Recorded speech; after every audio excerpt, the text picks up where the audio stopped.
Good evening, ladies and gentlemen, members and officers. Welcome to this planning committee of the 19th of April.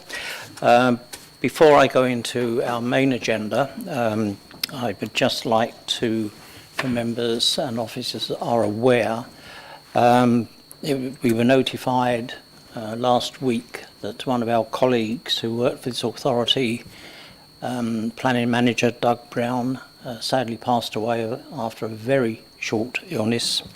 He left the authority in 2011. He was well thought of here at the time, became friends with many people, including myself.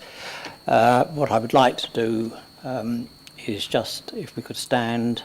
I know not many members here would know of him or members of the public, but I think it's our duty to pay respects to a colleague who's no longer with us. So if you wouldn't mind standing just for a moment.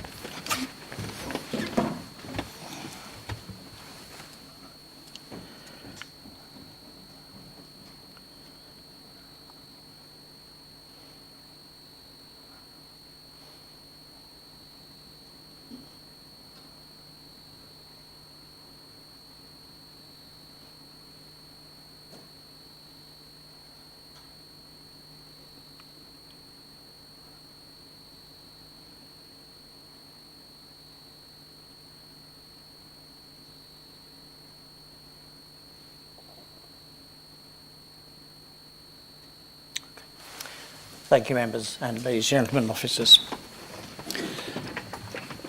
And messages have been sent to Sue and his family with our thoughts and condolences. So I'm sure those again who would know him. I'm not asking anybody to speak, if you don't mind. So we will carry on. Excuse the voice.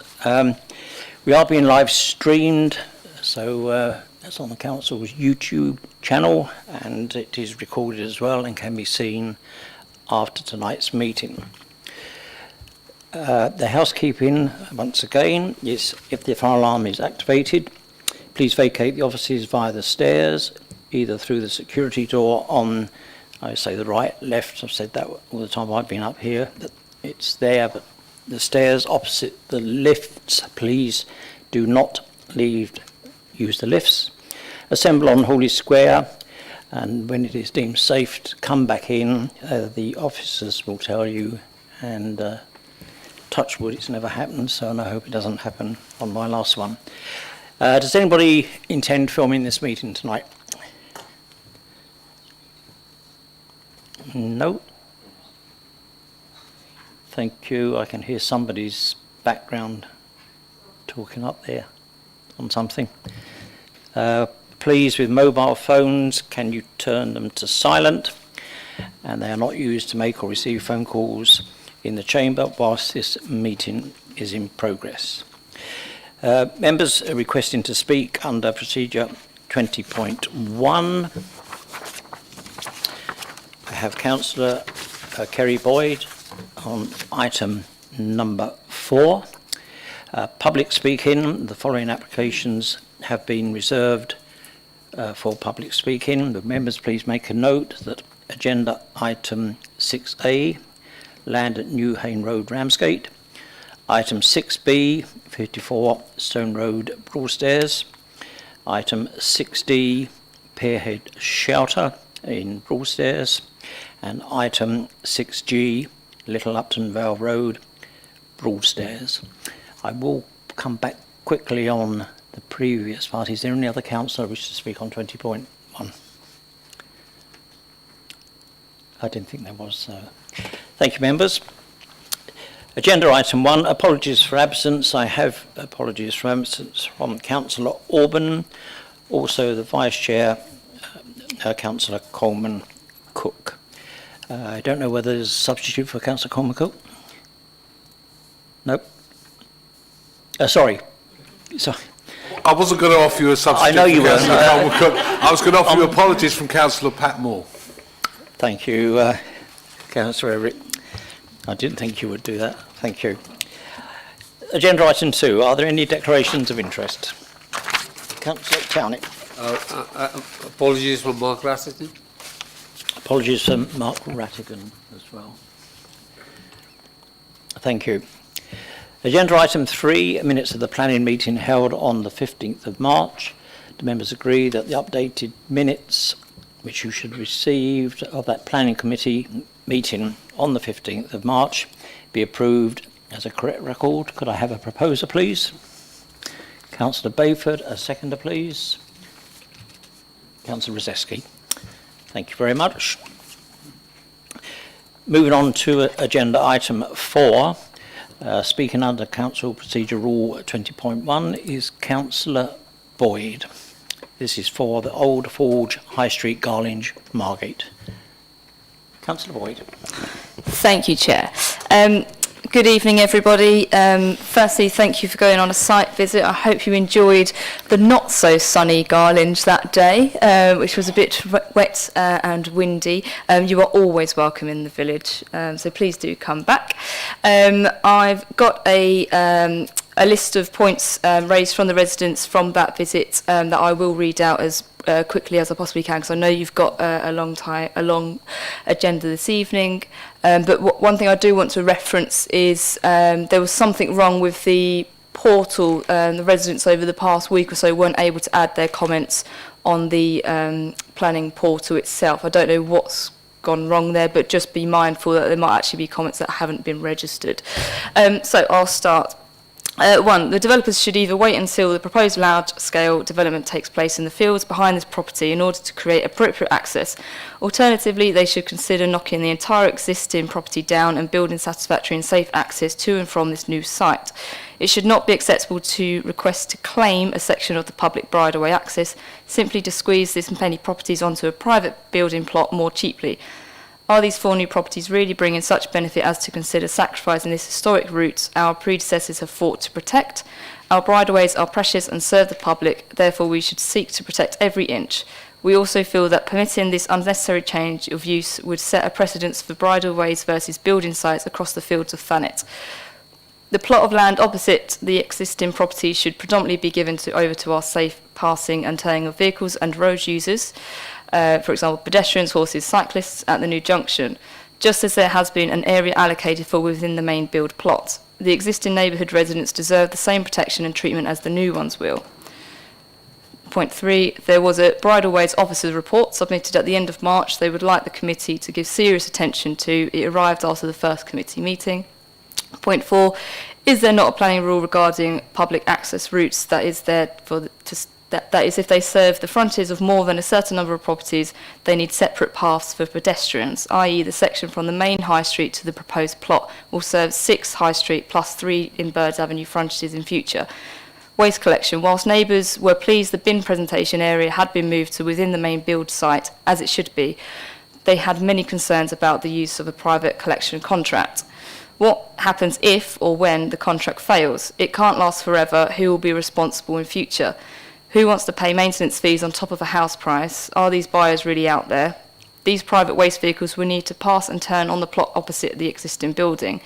The land opposite is still required to be kept well clear to enable TDC to continue waste collection for all existing residents. Videos of the current large waste vehicles servicing this route have been shared. Everything points towards waiting for rear or better and safer access to this plot than is proposed in this plan. Point 6, during the build there will be a major daily disruption for 40 plus neighbours of High Street and Birds Avenue who use the High Street entrance many times back and forth throughout the day. The access route which is proposed for the building vehicles and deliveries. As reported by all, this access route traffic is particularly challenging already. Maintenance of the road during and most importantly after these 18-tonne HGVs inevitably make the already unfit for pedestrians, horses and vehicles. Pothole-ridden access road even worse. We already damage our vehicles and ankles regularly. Will KCC adopt this newly formed access road along with the new cul-de-sac at the end of the build? Can you get a mortgage for a house which has a door directly onto a road? The future plan for the remaining section of this existing house, again, is this type of property needed desirable, achievable for the local market? And finally, the residents of 158 next door have specific concerns about the breaking of a planning restriction regarding windows along their adjoining boundary facing land, along with blocking of light and major overshadowing of their entire plot, which the buildings propose for the entire length of their south-facing border will cause. They will hugely block light and sun to the entire 158 plot for the whole day, year-round. And that was it. Thank you. Councillor Boyd, and I think you know I've been very generous with you there, going right over time. Thank you. I'm going to hand over to Ian Livingston, our Planning Applications Manager, to update and give you his report. Thank you, Chair. So the application site is outlined in red. So the application is for the erection of 4 dwellings with demolition of part of the existing Old Forge building to facilitate the vehicular access into the development. So just a brief reminder, the main issues for the application are the consideration of character and appearance of the area, living conditions of residential properties adjacent and surrounding the site, impact on highways, pedestrian safety, and obviously some of the issues that have been raised in by Councillor Boyd's speech as well. Another reminder, this site is in the urban confines with the strategic allocation to the south, which covers the Westgate and Garland sites. There was also previous outline permission from 2016, which approved an application for 4 dwellings on the site, but for outline without the reserve matters submission coming in. So that has subsequently expired. So very briefly, just to show you, this is a 3D from Google, just to show the site itself. So members will recall from those that visited the site that we were able to look at the access road that serves the dwellings at the moment, and also were able to go onto the site. So as you look at this property, which is the Old Forge, the element to the side there, which is 2-storey with the gable window, the dormer window in the roof, is to be demolished with a vehicular access going through.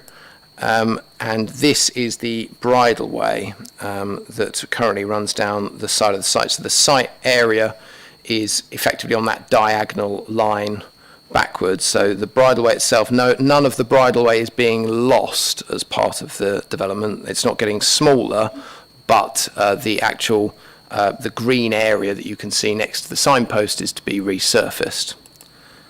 This is the area opposite, which originally was proposed for a bin collection point and also some parking for the Old Forge, which obviously you can see it's in use for in the photo. So this is the on the site at the moment, so the existing layout plan, and then this was the proposal that was put before members previously. So since the site visit, we have received a couple of amended details.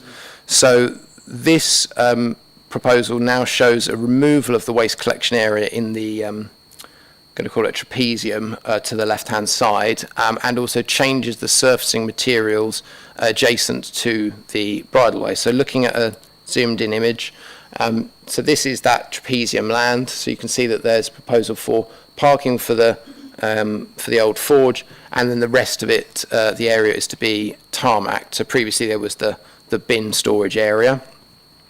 That goes hand in hand with the applicant's intention to provide private waste collection for the 4 properties themselves accessing the site.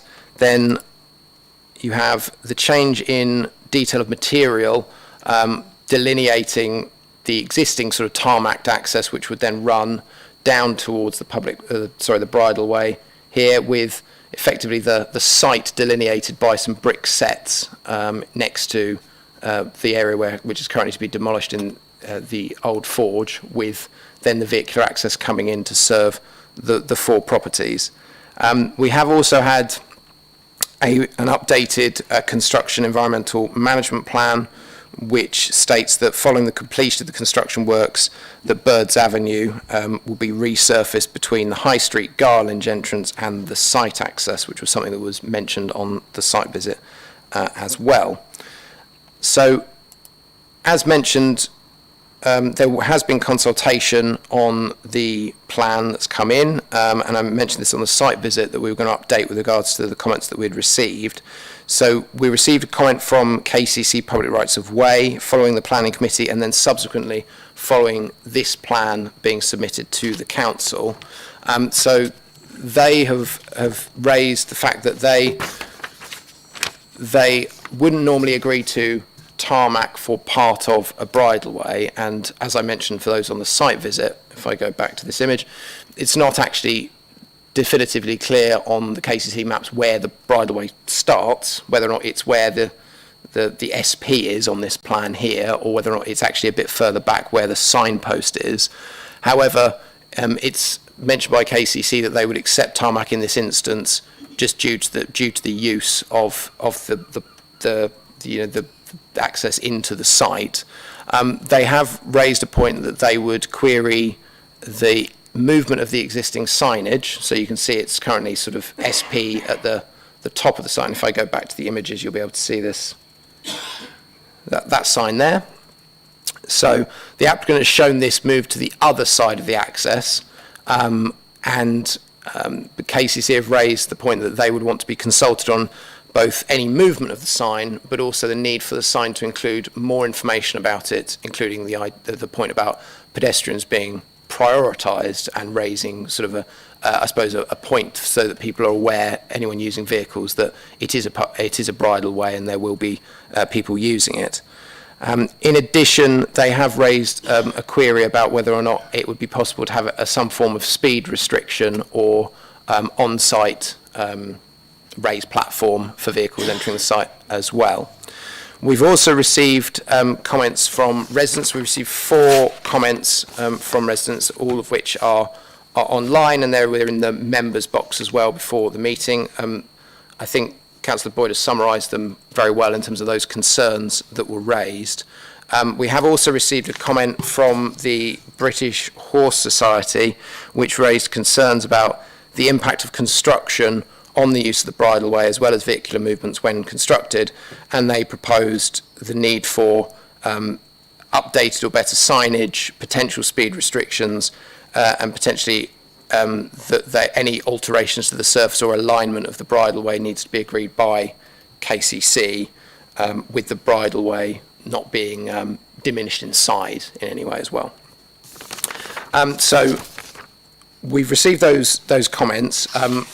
It's proposed by officers that the amendments that have been submitted are put forward to members as part of our recommendation to approve. So the proposal, as originally submitted, in our view, wouldn't have affected the use of the bridleway because it's not actually reducing the size of it, and this would keep the access to the bridleway open. Obviously, originally, we were considering the bin storage area where it was. That has now been removed, and therefore the proposal for a separate arrangement for waste collection in this specific instance would be considered acceptable, but would need to be conditioned quite clearly to include details of the collection, which would include matters such as the vehicles to be used, because obviously that width is 3.2 metres wide, and obviously the whole problem at the moment is the size of the vehicles using that access point at the moment. So the amended recommendation from officers, so the recommendation is to approve, but that is subject to updating all of the conditions in the agenda report which you've got, which refer to the old site layout plan with this site layout plan that you can see on the screen in front of you, to amend condition 3, which would therefore update the construction management plan as received on the 24th of March, which includes the resurfacing of the access road from High Street Garlinge to the access to the site. It would change condition 10. So condition 10 was the condition which talked about the waste collection area. That would now change to the following condition, which would state that prior to the first occupation of the development hereby permitted, details of the arrangements for waste and recycling storage and collection shall be submitted to and approved in writing by the local planning authority. These details shall include arrangements for waste and recycling to be stored and collected from within the new development.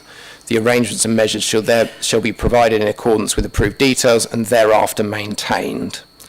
The proposed recommendation would also amend condition 15. So condition 15 is the landscaping condition, which would include details of the species of the trees that they're proposing in the site, and details of the hard and soft sort of material, the hard landscaping materials.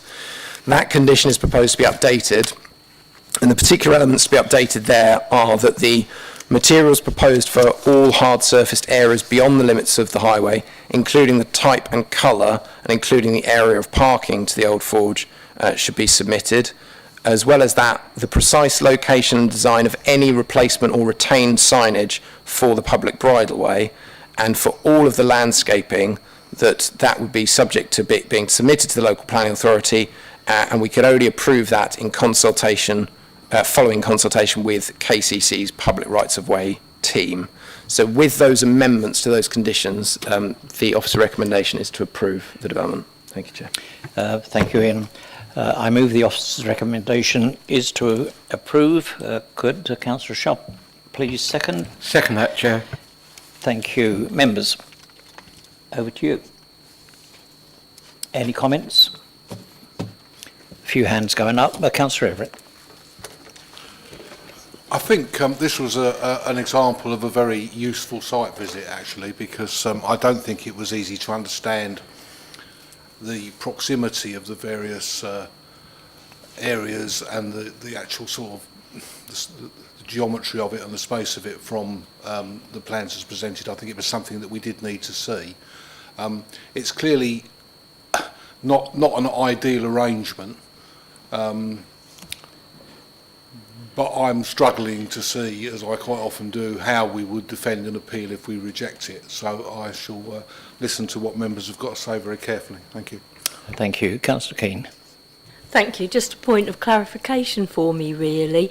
The private waste collection, what does happen if that arrangement falls through at any time? Thank you.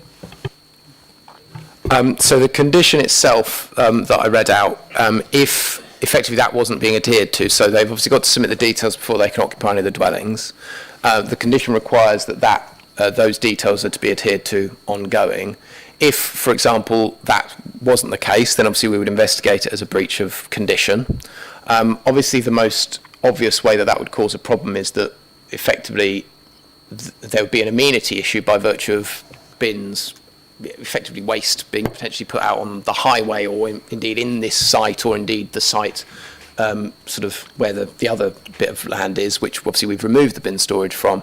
So via the condition we can enforce to ensure that the arrangements that we agree are adhered to, but then also there would be separate things that could be dealt with about effectively fly tipping of waste on an area of land. So whilst the council wouldn't necessarily be able to do anything on land that's not ours, there are street scene enforcement powers of that, but the planning condition is the primary method that we would be making sure that is enforced.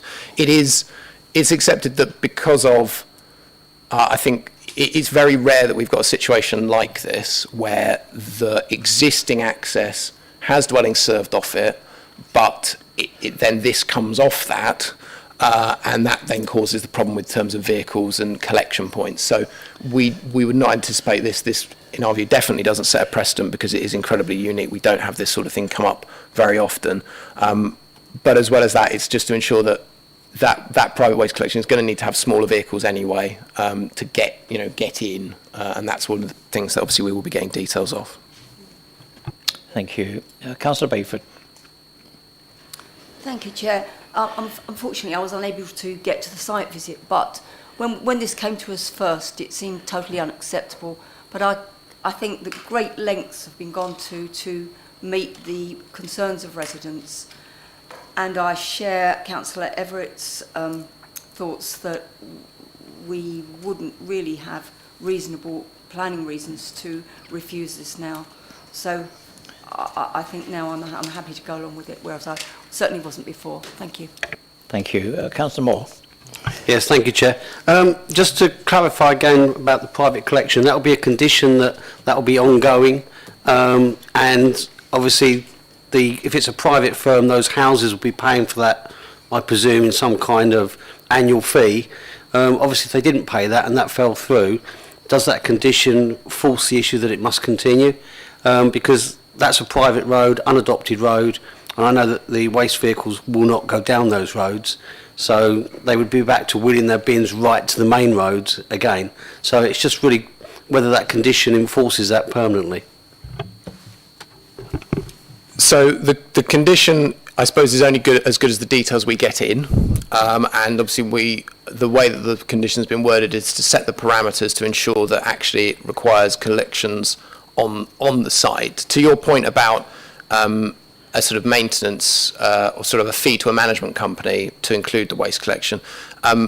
Obviously, with sites such as this, it is expected that there would be some sort of management company incorporated anyway, because obviously the individual owners are unlikely to own that driveway access in, and obviously that will need to be maintained, and there will likely be a fee from the people sort of buying those properties. So the condition it has got to set the parameters to ensure that there is a realistic continual waste collection going on. It would be an individual property occupier's decision to buy a property that has that sort of clause in the contract for it. But obviously that's the bit about the awareness of the fact that that the waste collection for Thanet District Council won't cover these properties, and that's something that will almost certainly need to be communicated. We are intending, I haven't outlined it, but intending to put an informative on that basis to say that people have got to be notified that this is the case. But obviously the condition is only as good as the information we get in, which is why obviously the applicant is very well aware that they need to provide adequate information. Thank you, Ian. Councillor Wing. Unfortunately, I wasn't able to get to the site visit either, but I just wanted some clarification on the bridle road. So in the plans, it actually looks as if there's a wall that divides the bridleway from the present boundary of that property. Does that wall go, and I'm assuming that that part of the bridleway that becomes access for vehicles? So what's going to occur is from this image, the return brick wall that you can see there is effectively removed, with that forming almost the access in, so that extension on the side of the property of the old forge goes. The fence that's the reddy brown fence that runs down the side of this site, so that is effectively the boundary of the site, which would be replaced by potentially a new boundary treatment, which is part of a condition, again, to get details of that treatment. So that is the extent of the site and will not go into the bridleway. So the bridleway width, which is got to be maintained, I think it's 1.2 metres, it is not changing as part of this proposal. The issue with the bridleway, which is certainly understood, is the fact that you will have vehicles going over effectively the track bit that you can see on this image, and so it is important that the changes that have been made to delineate the start of the site as opposed to the start of the bridleway, we feel is appropriate. With the original outline that was approved in 2016, it was specifically considered then as well about, is there an issue with pedestrian safety by virtue of having vehicles going over that? Because of the tightness around there, the low speeds of vehicles at that point, and also the number of vehicles, even with 4 dwellings, all those dwellings aren't going to leave at the same time. That's going to be spread out throughout the day. It wouldn't result in a tangible harm to pedestrian safety, but that is partially dependent on things like the signage that we get in that will show that. So could I just confirm that the crossing point for vehicles would probably just be that brick wall bit, and that you wouldn't have vehicles going further down the path? Yeah, no, it's that. It's just that. It's literally it's 3.2 metres wide. That's it. Thank you, Ian. Councillor Garner. Thank you. Yeah, I mean, I share the concerns that I heard earlier from residents, both from Councillor Boyd and when I did go on the site visit and when they were voiced there about the bridleway. I mean, I think there is no need for the bridleway to be hindered, I don't believe, in any way. And bridleways are important. They should be kept, access should be kept safe for all pedestrians and horse riders as well. There could have been an alternative here. There could have been the access, there could have been access through where the house is at the moment. If they're that keen to build 3 or 4 houses at the back to on the back garden, they could have removed the house and done this in a safe way for pedestrians, horse riders and residents of the new dwellings. It sort of feels to me like we're the ones who are bending over backwards to enable the developer to get everything and more that they want on this site. Now, all that I'm saying on I'm not sure anything I've said would be a valid planning reason to object to or to refuse permission. People wiser in planning law than me would be able to come up with that. But it fills me with concern, and I really do not like this planning application. Thank you. Thank you. Ian. I think I understand the sentiment in terms of the fact that obviously an alternative proposal could improve above what they've proposed, but obviously the merits of the case that have come forward. Obviously, we have got the material planning consideration that whilst it's no longer extant, that permission has been granted with this access point previously in 2016 for 4 dwellings on the site. So the principle of that and an access at this point has been agreed, and that was agreed by the planning committee at the time. So it does create a situation that the principle of an access here, nothing has changed in either legislation significantly enough to warrant a different decision on that point, but it is accepted, and hence the amendments are necessary to ensure that we're minimising any impact as much as possible. Thank you. Councillor Townley. Thank you. Obviously, the waste collection seems to be, and has been, right from the start of this particular application, a problem. You're asking this committee to approve a planning application on the basis that we have no concrete information relating to the fundamental management of removal of that waste. It falls upon the people who buy the properties, who eventually will have to pay for some sort of agreement. We don't know if there's going to be a management company set up or whether it'll be the freeholders. The moment the freeholder sells all those properties, or the developer, he walks.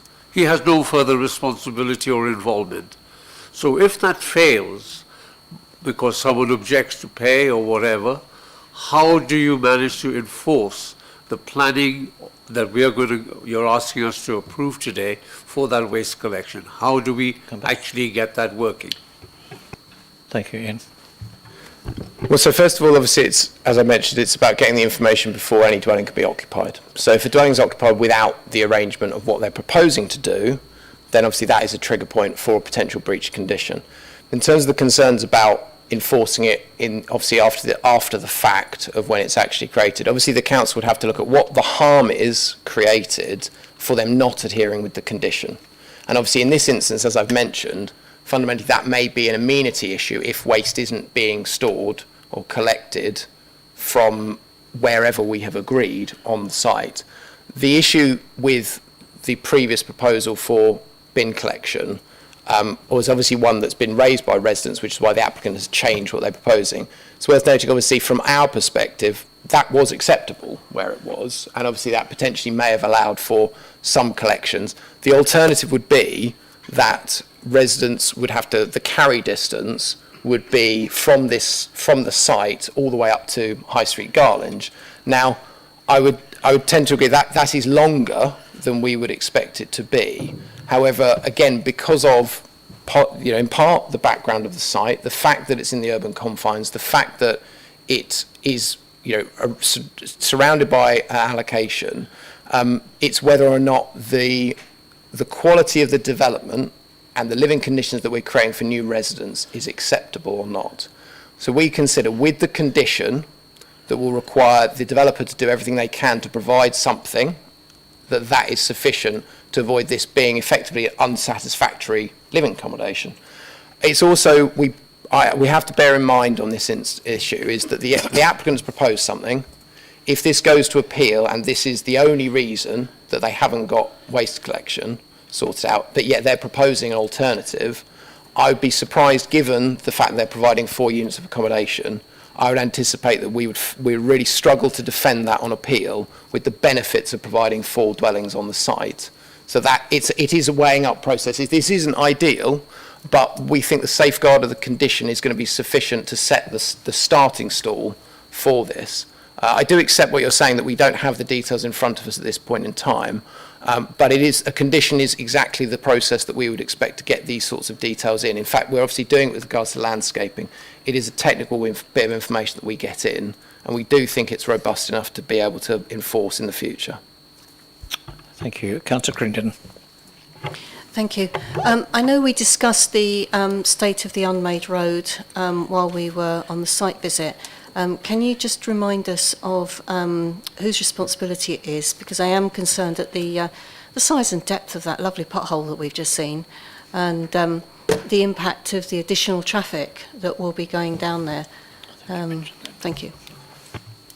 Yes, so as mentioned, there is no defined ownership of that road that runs all the way around, and that was an issue that was looked at again in the 2016 application.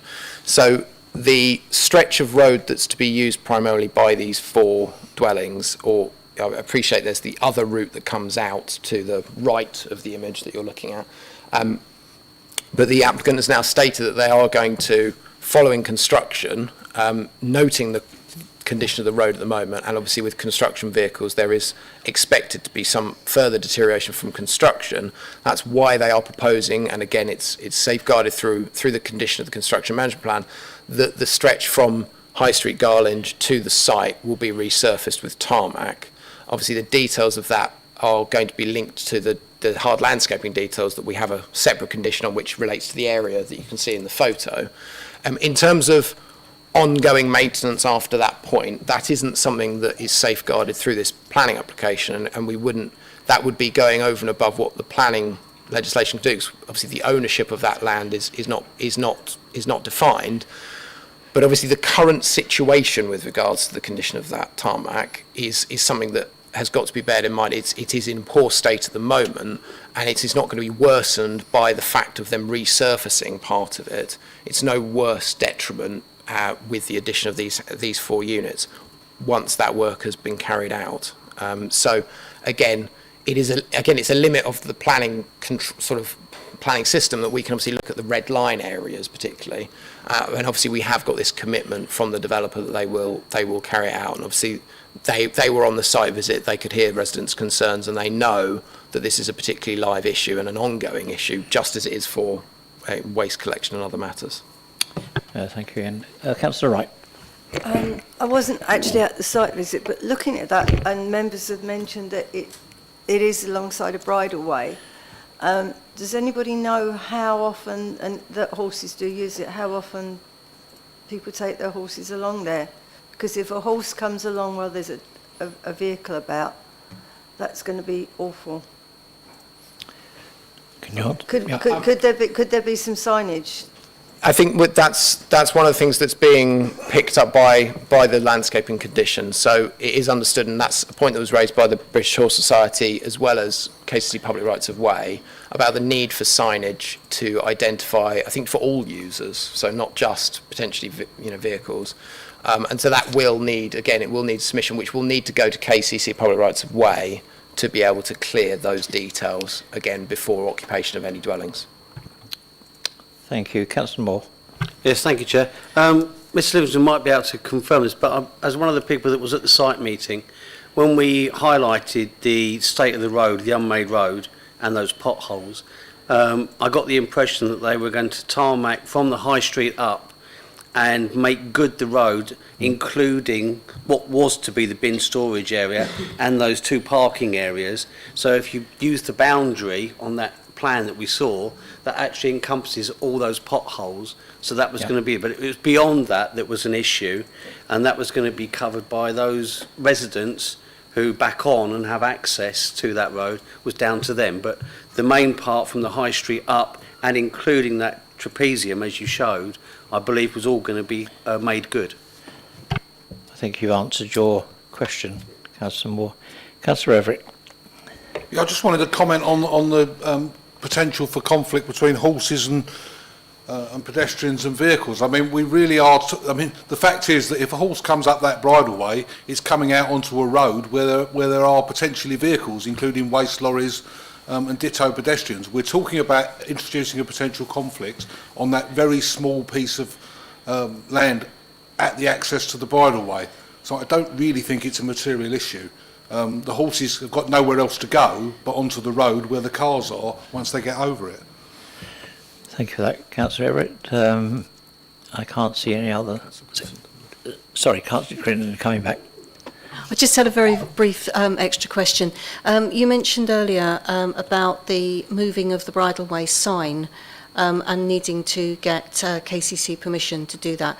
Will that be arranged and agreed before development work begins? Because it seems a bit pointless if it's not. So the clause that's put in is it could occur.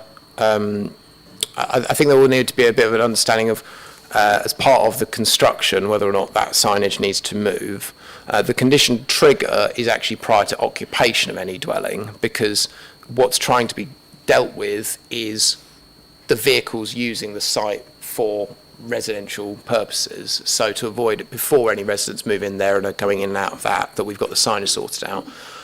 Obviously, again, in terms of making sure that there is signage there, we obviously wouldn't want to put signage in that could be affected via construction. But the construction management plan, is outlining about the need to try and make sure that bridleway is kept open during construction. It's something, again, that is fully understood by all parties about the need for that to be the case. The question is, it's currently the trigger is prior to occupation of the dwellings, but the details of the signage indeed is to be agreed with KCC. And we have got the comments of KCC already that give an indication of what they would want, which have basically been forwarded onto the applicant already, so they can preempt it and get the information in as quickly as possible. Thank you. I don't think of it. Councillor Walling on the... He is. Councillor Walling. Thank you for noticing me. In summary, I would sort of say there are too many vaguenesses and loose ends on it for it to even form something that would be a valid application. There are too many open ends. And they need to be clarified before we can treat it as a valid application. That would be my opinion. There are just too many loose ends. Yes, I think Councillor Walling, from the site visit, I know not everybody can be there, but what's been explained tonight and updated. Yeah, but I will bring Ian back.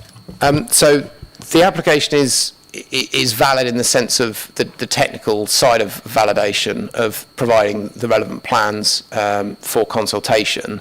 The application, in our view, can be determined on the basis of what we've got, subject to those conditions. Clearly, without the conditions, then it wouldn't be sufficient, and we wouldn't be in a position to determine it. But in terms of what we have, and with the conditions that we're proposing, we do consider that the issues would be dealt with. But obviously, it's for members to decide whether or not that's the case.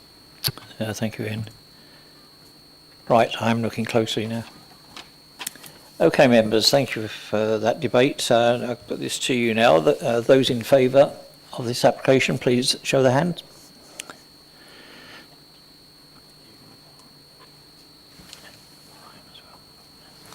Those against?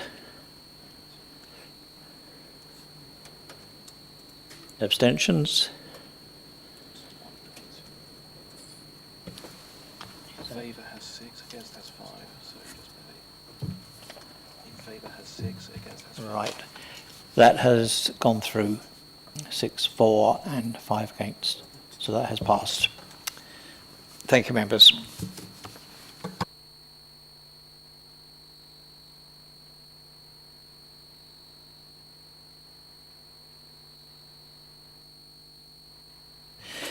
Okay, moving on to agenda item 5. This is an update which members asked to bring back for All Saints Industrial Estate and All Saints Avenue in Margate. Do I have any speakers under 20.1? I have none listed, but no. Okay, I will ask the Planning Applications Manager to update you on these plans. Thank you. Thank you, Chair. So the application has been reported back to members following the last committee, which, following a motion to approve, which fell. The motion that was moved was to bring back the application with potential reason for refusal next month, and to go back to the applicant following the debate to seek a reduction in the number of units. So I'm not intending to go through all of the slides because you've seen this twice in relatively quick succession, but the site is outlined in red. The site is allocated for as employment land for a mix of commercial uses. It has a previous approval on the site which approved a development of light industrial and general industrial, which is shown on this plan, which was approved in I'm getting confused with the last application, I think it's about 2016, but it has expired in the same way as the last one. So the previous proposal that members saw was for 58 units. Following the meeting last month, we spoke to the applicant and they have proposed the reduction to remove the 2 units that are nearest to the residential dwellings on the railway terrace. So if railway terrace, members will recall, is the sort of raised area, which is that semicircle of properties in detail here. So you can see that there are, in the old plan, there were 8 units in this area to the right of the plan. The proposal has removed the 2 units nearest railway terrace and replaced that area with parking. So previously, following the first time we went to planning committee, after that the applicant amended the scheme to increase the amount of visitor parking by 8 parking spaces. With these changes, they've reduced the number of units by 2 and added another couple of parking spaces and reordered the parking that they had on the site. So we've got 10 additional vehicle parking spaces from the previous submission in total. There was also the provision that was made at the last committee for an acoustic fence. So this section, which shows the acoustic fence next to the trees, actually shows the 2 units that have now been removed. So these units are no longer part of the development. So the distance has increased between the residential properties and the units. And indeed, if we return to the previous approval, you can see the previous approval in fact came much closer to railway terrace properties than the newly amended proposal does. So as part of the proviso, members asked to look at potential reasons for refusal.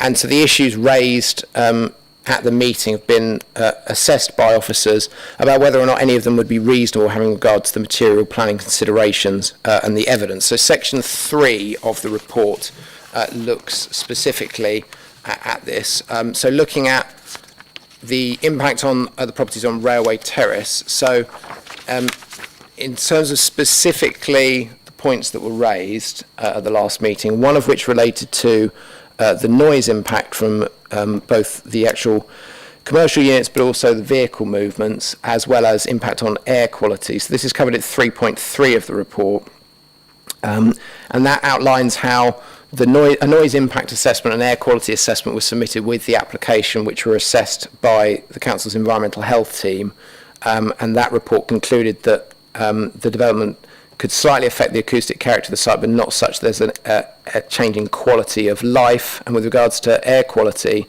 the report concluded that the impacts of the proposed development would be below the relevant air quality objectives, meaning the level of vehicle emissions when modelled would be within the acceptable range. That has been agreed by the environmental health team, who raised no objection to the development, subject to specific conditions with regards to electric vehicle charging points and hours of operation.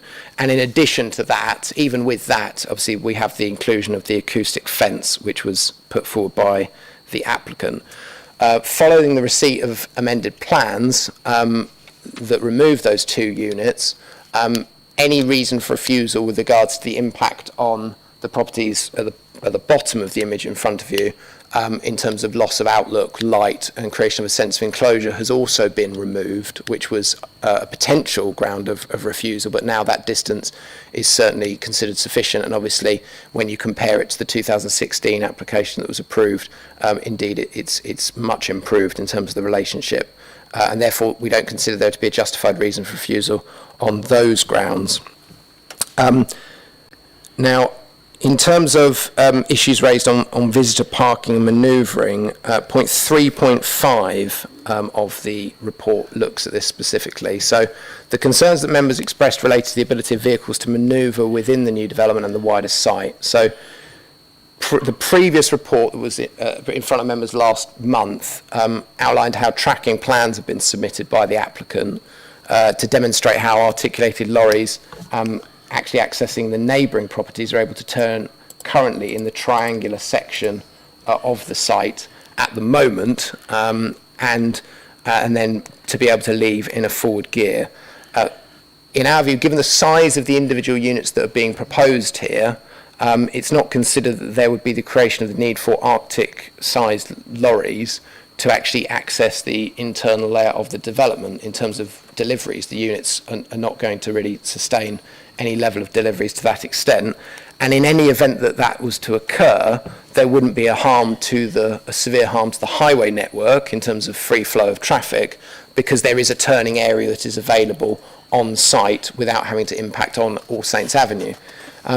In addition, no concerns are raised by KCC with regards to expected trips and visibility displays from that existing access, and indeed the access is being effectively redone with pedestrian visibility displays, and again is being fully tarmacked all the way back into the site. And I have got the photos, but I'm sure members can recall, and probably some of you know quite how a poor state of repair that kind of access is in.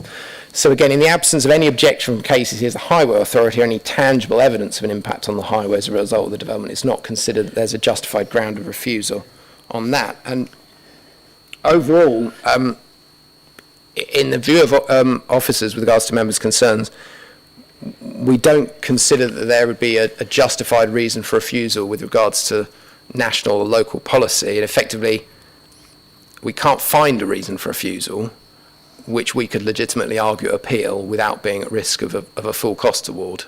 It's an allocated site for employment use. We have a previous consent on there, and there are clear benefits that would weigh in support of the development. And given the specific reduction in units which members requested with the small increase, although I appreciate 10 parking spaces isn't small, but 10 parking spaces will also make a difference in addition to the original submission. We recommend at 4.1 of the report that the application, subject to all these amendments, should be approved. Thank you, Chair. Thank you, Ian. Yes, I do. I move the officers' recommendations, as you heard, be adopted, which is 4.1 to be approved. The amended application. Councillor Shrub, please second. Second that, Chair. Members. Councillor Bayford. Thank you, Chair. I feel with the reduction in units and the additional parking spaces, I can see no further reason to reject this application. Thank you. Thank you. Do I see any other speakers? I don't. Okay, members, thank you for that. So I put this to you. Those in favour, you've heard of the report.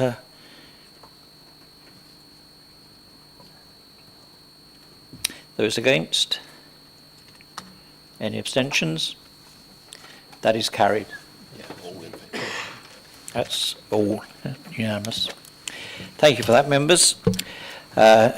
Moving on now to agenda item 6A, application for approval, which is land at New Hayne Road, Ramsgate. And speaking in favour of this application is a Miss Amy Tamplin. I believe you're there. Yes, you have 3 minutes.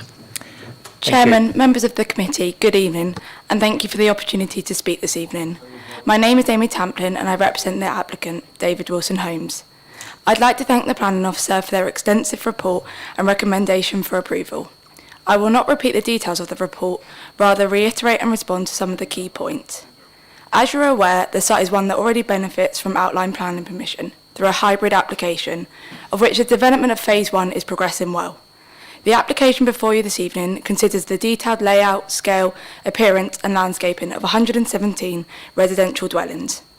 This development has been designed to comply with the parameters set out within the hybrid, especially in terms of building heights and density.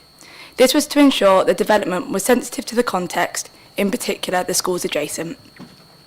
Concerns were raised by councillor and parents of children who attend Laleham Gap School in terms of the resultant loss of privacy and increased noise. We worked proactively alongside the planning officer to ensure this was addressed. Upon submission, in line with the Building Heights Parameter Plan, the 3-storey apartments were fronting both New Hayne Road and Marlow Road. However, we have made additional amendments. There are now predominantly 2-storey apartment blocks with minimal 3-storey close to this boundary. This significantly reduces the overlooking and privacy concerns. A landscaping buffer along this boundary was also agreed at the hybrid stage, which enhances the screening buffer further. Another main concern from residents was noise. A construction management plan restricting working hours and vehicular movement will ensure minimal disruption. A noise assessment was submitted at the hybrid stage, which should provide reassurance that appropriate mitigation measures will be implemented.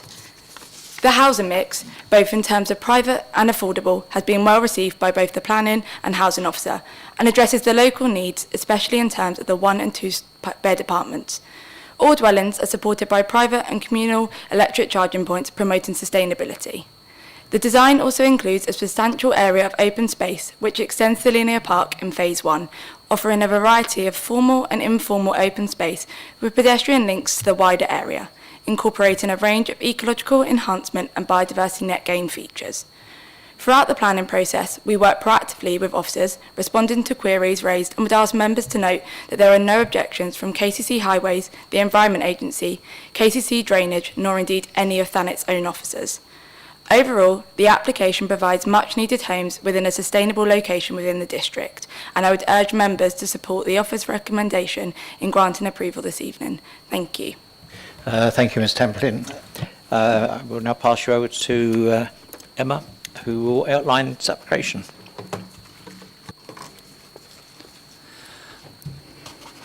Thank you, Chairman. This is the application site on the right-hand side here. So the overall red line is around the entire site that was approved through the hybrid application last year. The area shaded at the bottom here is Phase 1, which is currently under construction, and the area on the right-hand side of this screen is the application we're considering tonight. So this is Phase 2 of the development. And then it's just another slide just showing again the outline of the actual applications. So the proposal is for 117 units within this area here.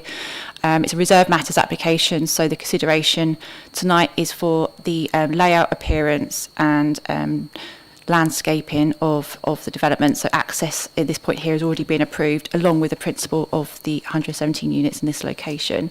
So this is an aerial view of the overall site. So westward is to the north of this slide. You can see Sainsbury's in this location here. To the west of New Hayne Road is the area where Phase 1 has been approved and is under construction, and the application before you is in this location here, so north of Laleham Gap School and Royal Harbour. And you can see on this slide as well the existing footpath that runs from New Hayne Road through to Jackie Baker's, which is on the right-hand side here. So again, just another view of the site. So again, the application site is in this location here. So this area is the hedge screening along the eastern boundary of the site, with Jackie Baker's on the right-hand side.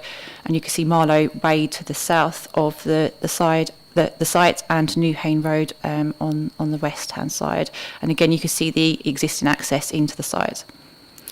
So these are now some photos of the site itself. So this is taken from the north of the site looking south, so standing close to the existing footpath that runs through to Jackie Baker's. So this is the actual application site here.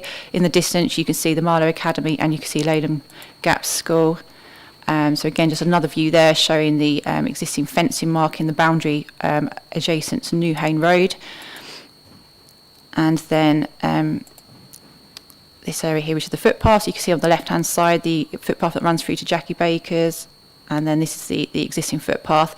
So this forms the northern boundary of the site. So to the right-hand side here, you'll see in a moment, this area is going to be a landscaped linear park that will form part of the connection of a green corridor over to Jackie Baker's. So just moving south now, this is just the the building that's used for the selling of the units. So this area is just a temporary building, so this will go once development of phase 2 commences. So again, you can see here, this is the existing vehicular access that will run into phase 2. And we're now on the southern part, so south of the existing access into the site. Again, you can just see the existing condition of the site. And again, this is now the southern boundary of the site. And again, you can see Leyland Gap School and Marlow Academy on the left-hand side here.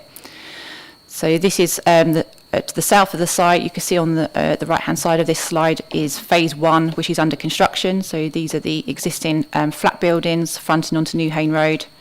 And then again, another view of that there. So you have, you'll see later, the actual design of this development follows the pretty much the design that you can see within phase 1. So you have a curved flat development that runs around, fronting onto the roundabout, and then you can see in the distance there some dwellings, and again a closer view of those. You can see the style and materials that are used within the site. And then this is now within Marlow Way, so we're to the south of this site with Leyland Gap School on the left. So you can see the existing boundary treatment to Leyland School, which consists of fencing and hedgerow. And this is looking from, again, the south of the site with the application site behind us towards Leyland Gap School. So again, just noticing the existing boundary treatment that exists. And this is now, again, to the south with the application site on the right-hand side now, which is screened. And again, Leyland Gap on the left here. And then just a view showing the existing boundary and a view into Leyland Gap, showing that on the other side of the boundary is open fields and play space serving the school. And then this just shows the application site here. This is on the eastern boundary to the south area of landscaping that will remain as part of the layout. So approval has already been given for the principle of the development, and through the hybrid application, parameter plans were approved. So this is a parameter plan for the land use. It shows that there would be residential development within the site, and to the north of the site would be the a green corridor in the form of a linear park. This is also secured through the legal agreement, the requirement that this linear park would extend from Hayne Road to the west and all the way through phase 1, through phase 2, and connect into Jackie Baker's, so providing a wide walking area with play equipment and lots of different forms of landscaping.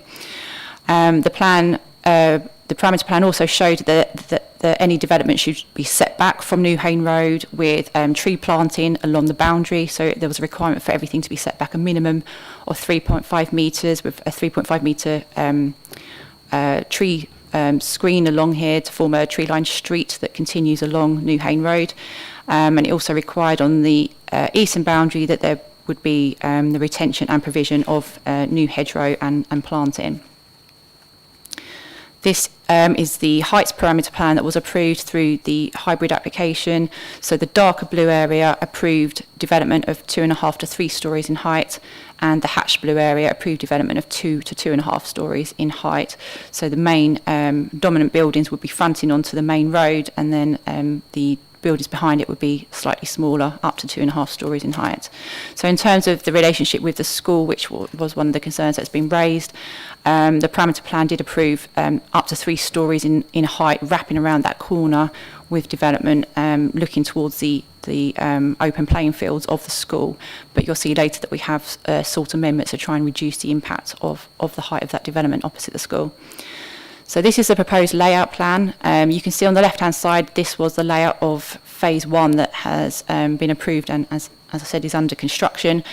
So this is the proposal here. So you can see to the north of the site, again, is the linear park. So through the linear park, there's lots of pedestrian paths to form a walking area through the space, and benches to the centre of the site. The path that you saw within the photo is in this location here, so the north of Linear Park. So that forms the main connection into Jackie Baker's, and then there will be these pedestrian links through the Linear Park that will connect on to that. Within the actual site itself, I'll just show you this in a bit more detail. So this is to the north of the site. So again, you can see in more detail the Linear Park, and then you can see the actual layout. So it's just a central access road running through the middle, a number of different cul-de-sacs that run off this. And there's a variety of building types. So along the western boundary, these are flats, and then everything within the site is houses, so a mixture of detached, semi-detached and terrace units, all 2 to 2.5 stories in height. And then this is the southern part of the site, so again flats on the western side and wrapping around the corner, similar to the development opposite in phase 1. And then again, houses of varied types, fronting onto all the main roads, and fronting also onto Jackie Baker's and the linear park to the top. In terms of hard surfacing, you can see that there's quite a lot of areas of paving. So the pink is paving, the grey is tarmac, and the dark grey is also paving. There's a variety of different hard surfacing materials. You can see in terms of the setback that the 3.5 metre setback to the frontage is achieved with the tree planting. And there's also areas around the rest of the site where there's lots of areas of soft landscaping. So in terms of the design, this is a street elevation, so I'll just go around each side of the site just showing the street elevations. So this is the site, the elevation fronting onto New Hayne Road. So these are the flatted developments of 3 stories. So this building on the top left here is the one adjacent to the linear park, and then these units here are on the bottom are to the right hand side of the access, and this one here is to the left hand side of the access. You can see they're all very similar in style, again similar to the buildings within phase 2. They're all brick. They have some render, some cladding. The windows are set in reveals. They're quite large openings. And they're quite vertical emphasis, quite staggered in the elevation. So this is now wrapping around, so facing onto Marlow Way. So this is the area that was amended. So this 3-storey building wrapped entirely around, with this area here fronting onto the field. So this has now been amended so that the 3-storey element that was here has been shifted to the other side, and then this 2-storey element that was on the other side has been moved here in order to reduce overlooking towards the school. And then you can see on the bottom of this slide is the remainder of the properties that front onto Marlow Way. So there's not too many, there's quite a lot of space in. They're only 2 stories in height. And then this one fronts onto Jackie Baker's. So again, you can just see a variety of different building styles. It's a mixture of buff and red brick, 2 different roof tiles, and as mentioned, there would be cladding and some render as well within that. And then this is the elevation that fronts onto the linear park. So again, it will have quite a good frontage onto linear park, so there'll be lots of natural surveillance. Again, this was amended to introduce a few more materials, so we've got the cladding on the 2 end elements. And then on the bottom side here, again, you see the flat building that would be on the corner, so a bit of a landmark building that turns the corner onto linear park. So in terms of parking, there's 2 parking spaces per dwelling, 1 parking space for each flat, and around 30 or so visitor parking spaces within the site as well. So there's no concerns from highways. They're quite happy with the turning provision and the parking provision within the site. In terms of ecology, because that was another issue that was raised, that was mainly dealt with at the outline stage, and reports were submitted. Through this application, it's proposed that there would be ecological enhancements, mainly within the linear park area, but within the development itself, there's also going to be a range of different things, including bat and bird boxes, swift bricks, kestrel boxes, and hedgehog fencing. So KCC are quite happy with that. There's still a requirement for a submission to come in under the outline condition, but otherwise they're quite happy that there's no impact on ecology. In terms of the concerns to do with the school, so the school again is south of the site here. There's a distance of 22 metres between the front elevation of the closest dwelling and the site boundary of the school. And then you can see that beyond that are the fields and some hard surfaced playing area. So it's an additional 8 metres to the hard surface playing area. Given that distance, given the fact that parameter plan has approved up to 3-storey in this location, given the fact that there's hedgerow and fencing along the boundary that exceeds 2 metres in height, it is considered that the impact on privacy within the school is acceptable. Also within phase 1, that similar relationship has already been approved. In terms of the noise, that was dealt with through the outline application with a noise assessment submitted, and mitigation has been secured that deals with any impact in terms of children from the school from construction noise.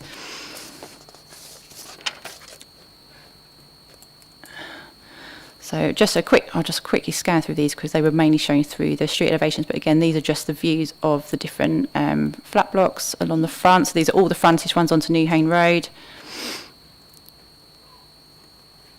So at one point we did seek amendments to the side elevation of the flat blocks either side of the central access into the site because it was quite a blank elevation. So we've now had enlarged windows and cladding additional features introduced to create more of a dual frontage. So that was an amendment that has improved the design. Sorry, just still flicking through some. So that again, this is the element that was amended to address the impact on the school. So this is the two-storey element that's been shifted. So you can see on the floor plan here, that's garages at ground floor level with only one flat. With only one flat. Only one flat above it, and then nothing above that. So that's just showing that change. And then this is just showing the material, so again, variety of materials within the site. And then just quickly show you the landscaping plan. So these are broken up into 3 slides. So you can see the tree-lined street along the frontage here with other hedgerow planting. And then you can see again the linear park. So there's a real range of planting within the park. You've got some tree area, creating like an orchard area in this location. You've got the benches in the middle. This is actually amenity space. It would be like play space for children. And then there's lots of areas of wildflower growth along there. And you can see all the footpath connections. So it is so it's previously been approved for the number of units. It's considered that the design and layout is acceptable. There's not going to be any significant harm in our view to the school or any surrounding occupiers, and the design is in keeping with the phase 1 that's already underway. So it is recommended for approval. Thank you. Thank you, Emma, for your detailed report there. Very interesting. I move with the officer's recommendation, which is for approval. Could Councillor Sharp please second? Yes, second that, Chair. Thank you. Members, over to you. Councillor Garner. Thank you for running through the report. I'm going to start with the positives, because there are some here. I mean, I like the linear park. That looks really good. That'll be nice lot of trees there, nice orchard. That's really good. The other positive is, I called this in because I wanted to. We haven't actually had an opportunity, through no fault of anybody but ourselves, to discuss any of the Hayne Road developments at Planning Committee. So I thought it would be a good opportunity to do so. And I'm glad I did, because it seems to have led to a slight change in the design so that there is less overlooking onto the school. I'm still not sure about the other overlooking.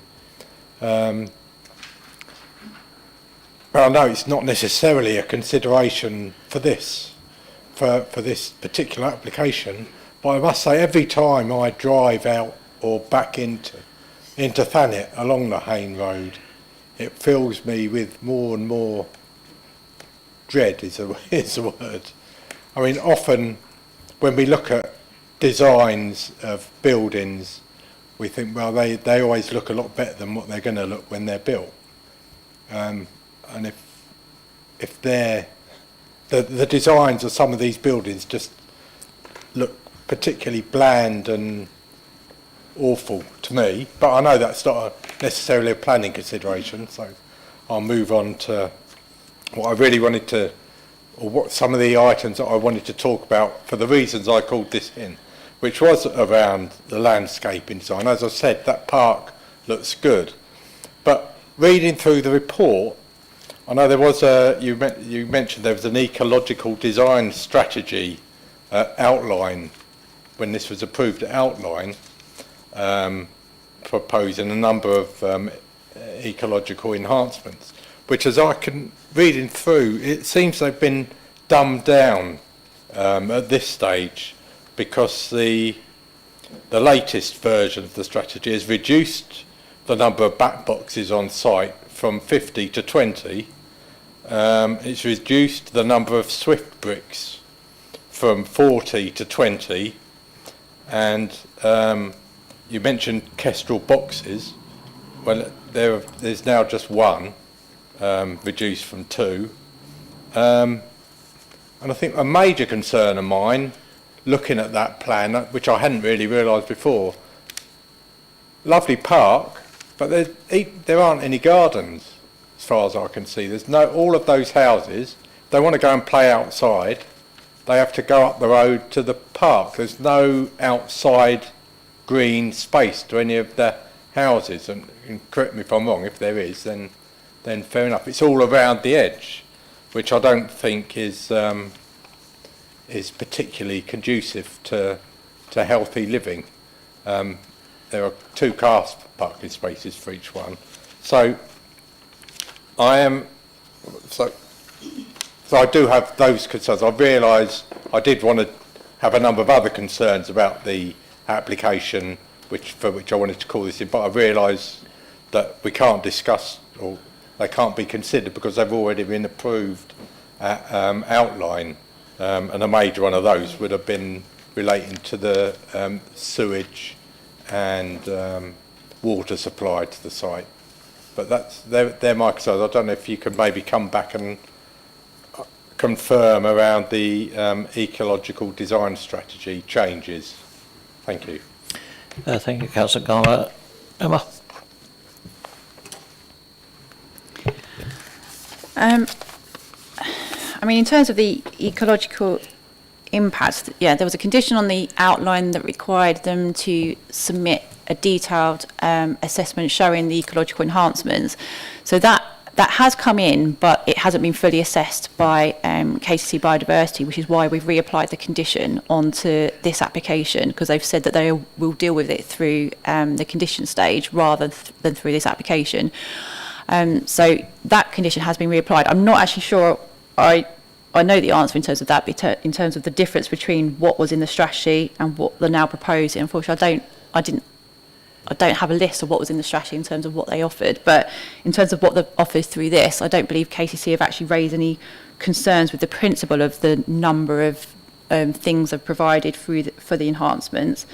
But again, it really is going to be dealt with through condition more than anything. So it's not something that we could look at, object into the application for, because it is all being dealt with through the condition stage. But I mean, there's a lot, as you saw from the landscaping plan, there is a lot of different forms of landscaping within that area. It's not just all going to be grass, it's lots of different areas of planting, wildflowers, trees, lots of different things. So there will be lots of ecological enhancements compared to what's there at the moment that is just an open area of grass. And lots of tree planting around the boundaries to the west and the east, additional hedgerows. So there's going to be a lot of additional planting within this site compared to what's there now, even though it's being developed. So I do think overall there is going to be enhancements. I mean, in terms of the open space that you mentioned for the flats, that was something that was raised during the application, because yes, we were always keen to see private doorstep play space for flats, and it is quite limited, I agree with you.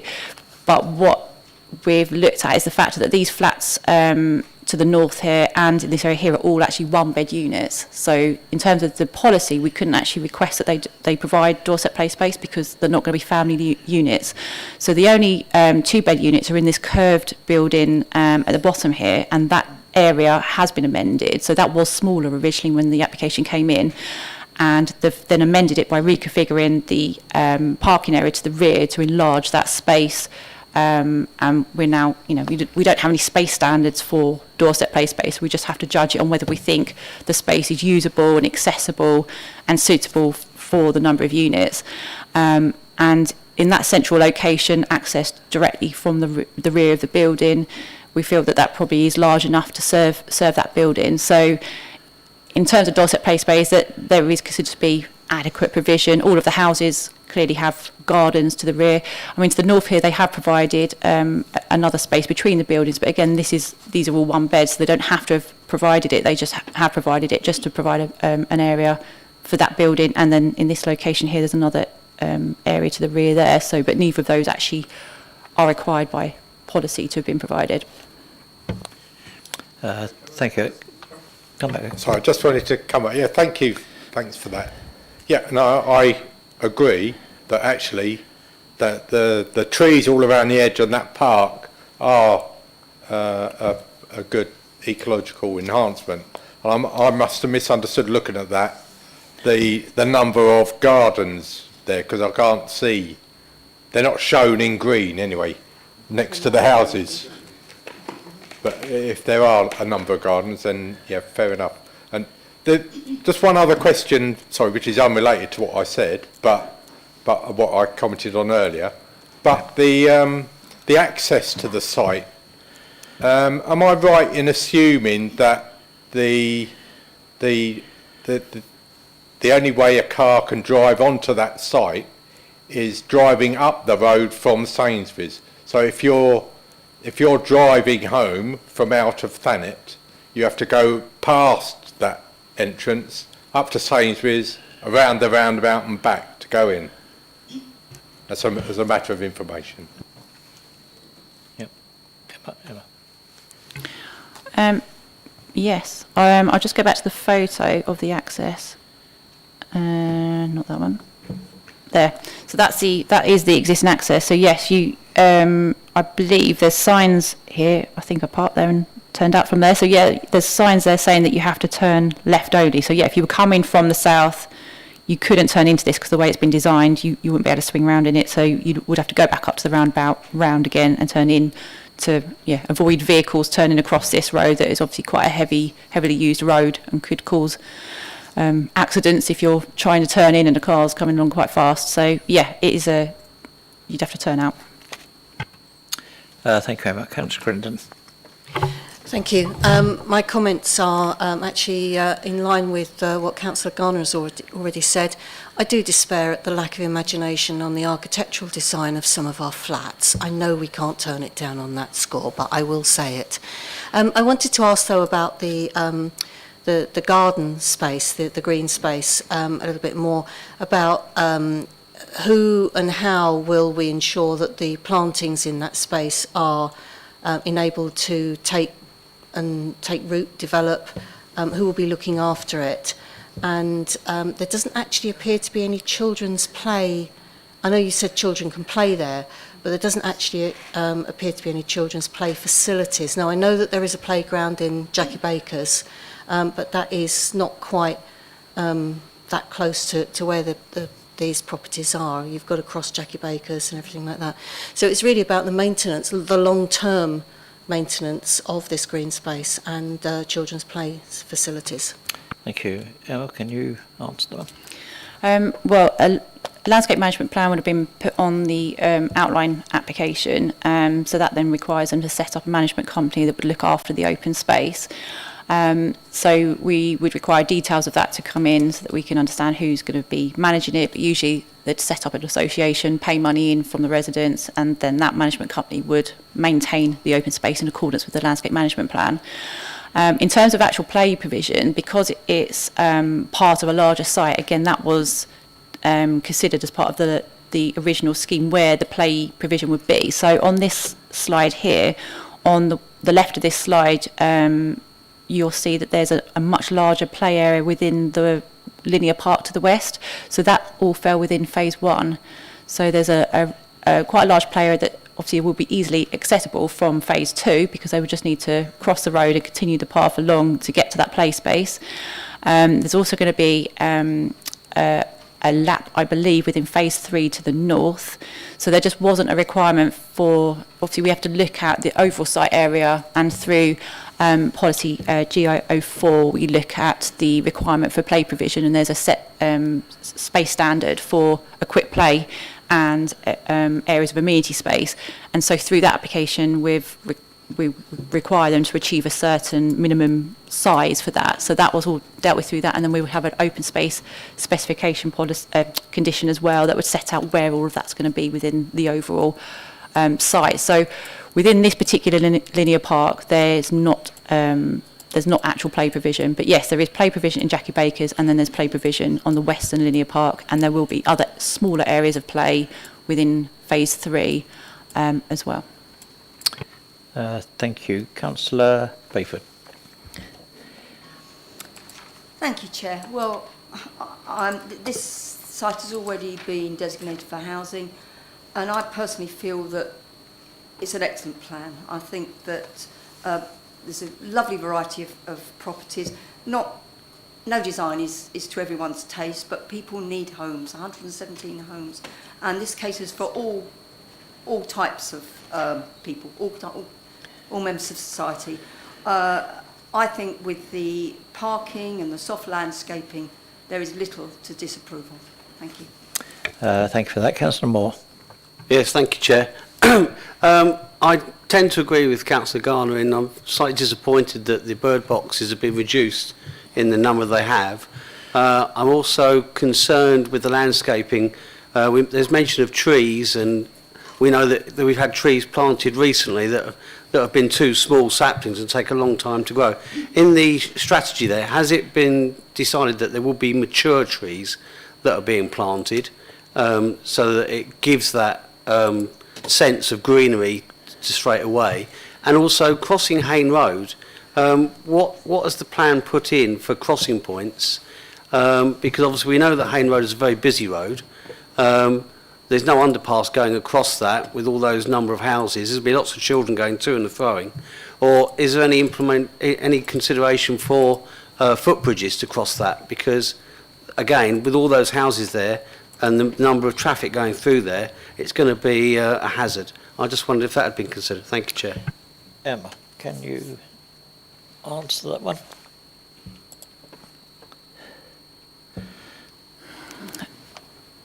I'll just go through to the landscaping plan. So this is the landscaping plan for the site, and you can see there's I don't know if you can see, it's quite small, but there's a key on the right hand side which shows the type of planting that's going to be placed within the site. So I don't know if you can see in this area here, there's different size trees. So it is showing that there would be larger trees and smaller trees and a variety of different size trees within the site. So they wouldn't all just be tiny sapling trees, and there would be some larger ones within the main amenity space. And then, yeah, there is a variety, as you can see, well, you can't really see, but there's a variety of different forms of planting that's used in this key all the way along the boundaries, and these trees in this location here were the orchard planting trees. So there's different species, different sizes. They'd all be required to be planted through condition. Obviously, this area would be retained as the linear park because it's required under the legal agreement. So there wouldn't be any potential future that would be developed at all, because there's a requirement for that to be provided and maintained as a linear park. In terms of what you've mentioned in terms of the actual crossing, Emma successfully vamped whilst I was finding the relevant plan. So bear with me 1 second, members. I'll just present.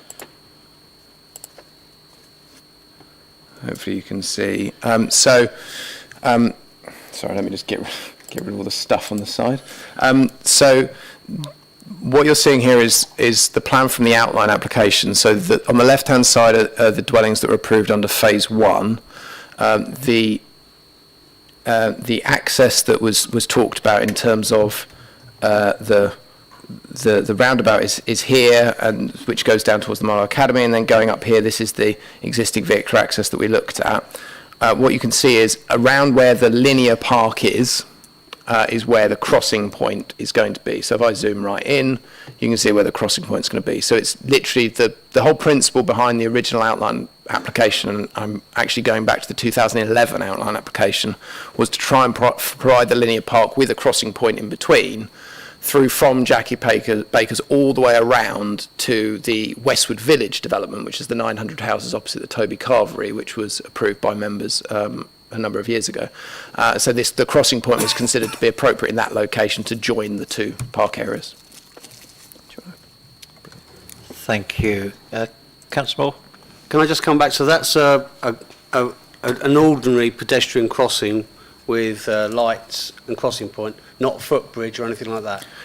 No, it's lights. Yeah, it's a toucan crossing. So with the number of houses, vehicles, and what we've got so far, that's going to be gridlocked. I don't think we just to come back on that. I mean, so the outline application obviously looked at traffic flows from this development, looking at the existing road, because obviously when that road went in originally, it was obviously to serve the development either side, as it was originally granted for employment land years and years ago. So it has the road width as a local distributed standard road, is in place for the purpose of the amount of vehicles that are going to be going through there. It is understood, obviously, that the concerns would be that obviously depends on how often those lights are used in terms of how stuff stops as it's coming out of the district.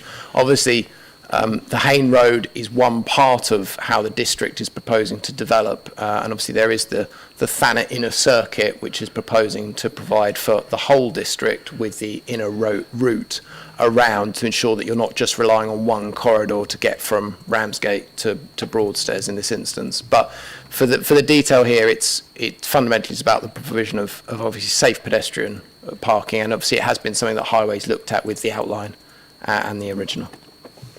Thank you. Councillor Wing.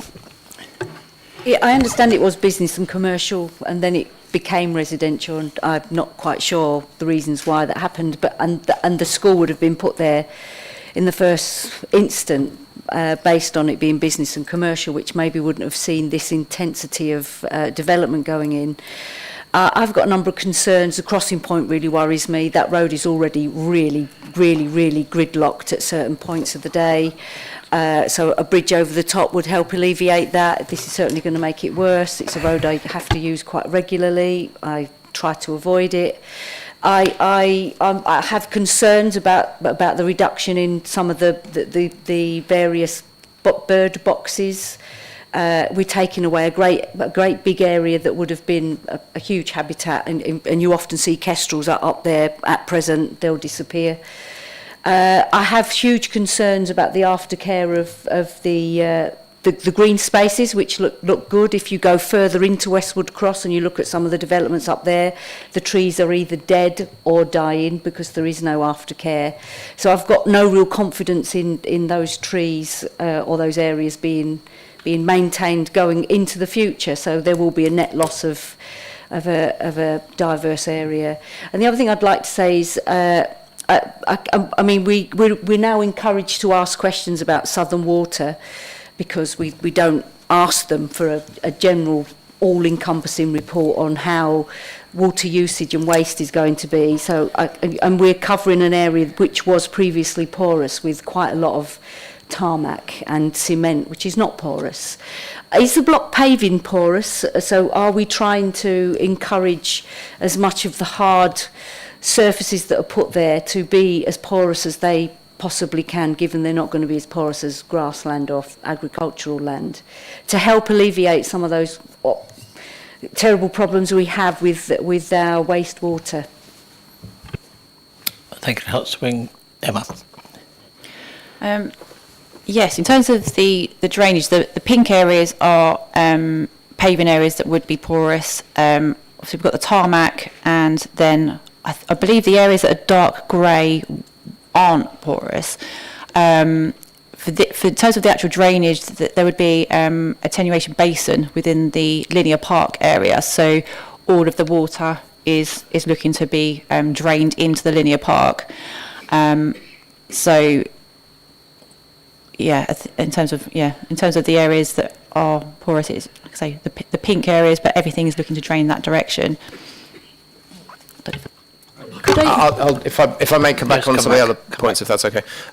So just in terms of the crossing point, the decision about where the crossing point was dealt with at outline. So in terms of that was obviously, as what I was showing was the outline application. So that's not a matter for consideration in this. This is just looking at the detailed layout specifically on this site. Just as an additional point with regards to the drainage, obviously we have consulted with KCC surface water drainage team, specifically looking, again, it's similar to the landscaping in the open space in so much that there's a strategy that was in place at the outline, and it's ensuring compliance with that. And that includes the standard work about runoff rates, absorption rates, to ensure you don't have standing water and you don't have any either public safety issues, or indeed how that surface water discharges. Again, a lot of the site is actually covered by garden areas, and obviously whilst we can't control that they're not all put patio down or whatever it is that may affect the runoff rate, again the principles behind the development are sound in terms of ensuring there isn't surface water drainage issues on the site. I just did want to come back on the landscaping point, because I know that this is a concern of members, and it's something that has been raised a number of times by this committee. And we are aware of the fact that there have been situations where development that has been going on, if we're talking about Westwood Cross, for a significant number of years, where aftercare wasn't put in, the provision wasn't put in adequately. We, I think, certainly recognise that, and it's certainly in the sense of the landscape management stuff that we get in, much more rigour is applied to that. Specifically, obviously, the council has employed, a particular officer in the planning team who's working across, including the work after developments being commenced, and we have a number of breach condition notices served on developments where they haven't put their landscaping in at the moment. And obviously, in the future, it's still there is obviously a role that's going to be filled for a tree officer, which will hopefully bring all this together with the biodiversity work as well. We have more and more developments that have either had consent for a while or they've been in place in the plan for a while coming forward, and therefore as a planning department we need to be aware of that and the need to make sure adequate enforcement is in place for elements such as this, especially when a lot of work has gone into the landscaping from all parties on this site, and we need to ensure that it is delivered adequately. Thank you, Chair. Thank you, Ian. Could I just ask where the social housing is, and are there any particular properties that are designated for disability housing? Yep. The affordable is the areas marked with a red star, so there's quite a large number of one-bed units on this site. So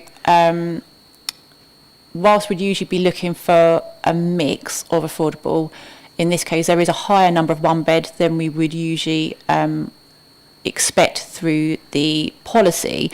However, it's town centre, we have a really high need for one-bed units. Our greatest need is for the one-bed units. The housing team have been consulted and are happy with the provision. So, and in terms of the other phases, on the other phases there's a different mix. So each phase is obviously putting forward a mix, and there was a fewer one-bed units on phase 1 that were affordable. So yes, in terms of this, it's these top 2 blocks, these 3 blocks here, and then if you can see, there's 2 houses within the centre of the site as well that are also affordable. In terms of accessible units and wheelchair, we have the policy that requires the provision, the 10% of the units to be accessible units, and then of the affordable for, I think it's 5% to be the wheelchair units. So, and they're complying with that. So they're complying with the policy requirements for accessible units, and all of the units as well as meeting the space standards as well set out within the policy. Thank you. That's right. Thank you. I know that this development has got its permission and it's too late for this one, but I'm a bit disappointed that we've got a big opportunity here with all the new developments that are coming on. There's no mention of all the high-tech, all singing, all dancing, saving water, like green roofs and all that kind of thing, smart water butts and planters.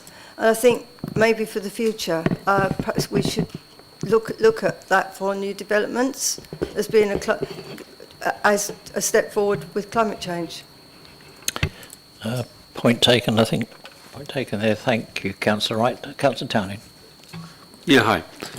Thank you. Councillor Moore raised a very important point about the actual crossing. Now, that crossing was approved initially, as you said, Ian, way back in 2011. On the original application, yes. Subsequently, in the outline that was approved last year, it was approved in that location when looking at the most up-to-date information at that point. Well, if you look at what's happening around us, our environment with regards to traffic and people coming into the area has grown substantially. And if we can't revisit that, I know we're not here to talk about that, but we ought to go back to the developer, and they are a very good developer, I am aware of them, and revisit that site as to consider maybe a walkover or something like that, because it is all about safety of our children and people that will be going up and down. The shops are down the road, you know, So people will be using that area quite extensively. The other point is about Councillor Wing raised about porous areas. Well, and Southern Water. I like Southern Water. They're good people in my books. They help our communities. And they have, well, you might laugh because you don't like them, but they have created a water butt that has 2 chambers. The top chamber seeps into the bottom chamber, and when that bottom chamber fills up, the top chamber fills up. And then what happens is the bottom chamber gradually disposes of that water onto the land. So it stops the flooding of our systems that eventually causes problems of discharges into the sea. And maybe that should be something that the developer should look at and discuss that with them, possibly to provide those butts. And I don't think they'll cost a lot of money, and that should be an option that should be taken on board. Maybe not now, but for the future. Thank you. Thank you for that, Councillor Townend. Ian. Just on the vehicle point. So in the application from last year, well, it's actually the year before is when it came in, but it was approved last year. That was accompanied by an environmental impact assessment, which included as part of the information various highways work, including a transport assessment, as well as various safety audits. So in terms of looking specifically at the projected growth in the Thanet local plan to 2031, including all the houses, included modelling vehicular trips across this site on the basis of that future growth. So in terms of both safety and in terms of movements and the impact of the development, we do consider that it was assessed rigorously under that outline application.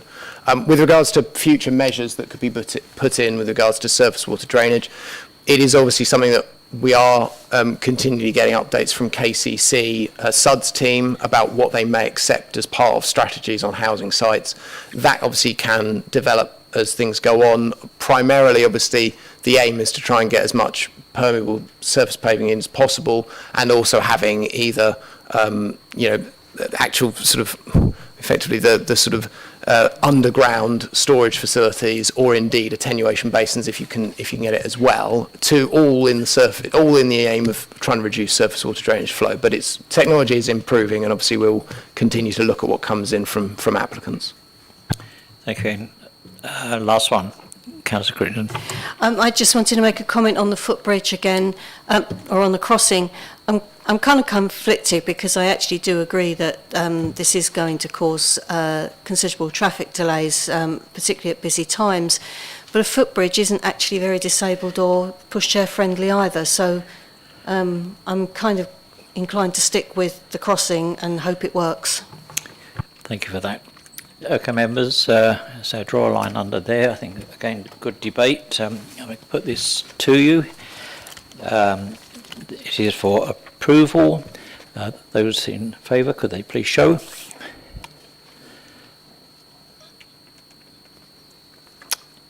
Those against? Any abstentions? Thank you, members. That's been carried. Thank you, members. Okay, agenda item 6B, which is number 54 Stone Road, Broadstairs. Speaking against this application is Mrs. Anita Goddard. Are you there? Sorry to have kept you No, not waiting. at all. Okay. You have 3 minutes. Thank you very much for allowing me to speak. I'm strongly objecting to the second application for the change of the bungalow 54 Stone Road into a 2-storey townhouse. We objected, I think it was about September last year, but it was passed by Thanet District Council on the condition that the front brick flint wall was maintained, because the builder had broken the entire flint wall of 54 Stone Road on the side, and prior to the use of the ground floor of this new two-story townhouse, a 1.8 meter privacy screen had to be erected and maintained, and they had to have frosted glass to prevent us being overlooked. However, now he's trying to push the rules further, and he has made the entire ground floor terrace the full width of the property. This has resulted in the extension coming to within 500 centimeters from our house. So it's less than a meter away from our house, his extension. He's also made the first floor balcony the entire width of the property, again within 500 centimeters from our boundary wall. And this will cause, I can see, a complete loss of light to us and our privacy. We will be totally overlooked. Also, there's increased depth and height of his proposed construction, as I said, will block any light coming into our patio, which we sit on very often. We've got 2 young children, and we're a little bit concerned that the overhang will be encroaching onto our house. So there are lots of concerns. He extends his house, and then he moves on, and we are left to deal with these problems, which are unacceptable, really. It will be horrific for us. We will have no light, and we will be overlooked. Thank you. Thank you very much. I'll pass you over to Annabelle, who will give the report. Yes, thank you, Chair. So this is number 54 Stone Road, outlined in red, and the application is for 2-storey front and rear extension, some roof lights, a front porch, the rear balcony that's been mentioned, and alterations to fenestration and external materials of the property. And as has been mentioned, there was an application approved to extend the property and convert it to a 2-storey dwelling that came before members in September last year, so some members may recall that application. So this is the application site here on this aerial image, and this is another view of it here. So you can see this is number 56A and 56 here, and this is number 52A, and you can see there's a variety of property styles and scales of properties within the surrounding area. So looking at some photographs of the site, so this is the application property here. Excuse me. This is number 56A, which as you can see is 2-storey. And again, this is 52A, again a 2-storey property. So looking again, this is 52A, and you can see beyond that is another 2-storey property there. And looking the other way, 56A is here, 2-storey, and again a larger property, number 56, to that side as well. So this is just a view looking down Stone Road, so you can see the variety of styles within the area and the variety of heights and different materials that are found in the area. So it is quite a varied area. And again, this is not such a good view, but it's kind of looking the other way down Stone Road. So you have number 54 here, 52A and 52 going beyond that. But again, it shows the variety of materials and scales of properties. This is standing in the rear garden of number 54, so the application site.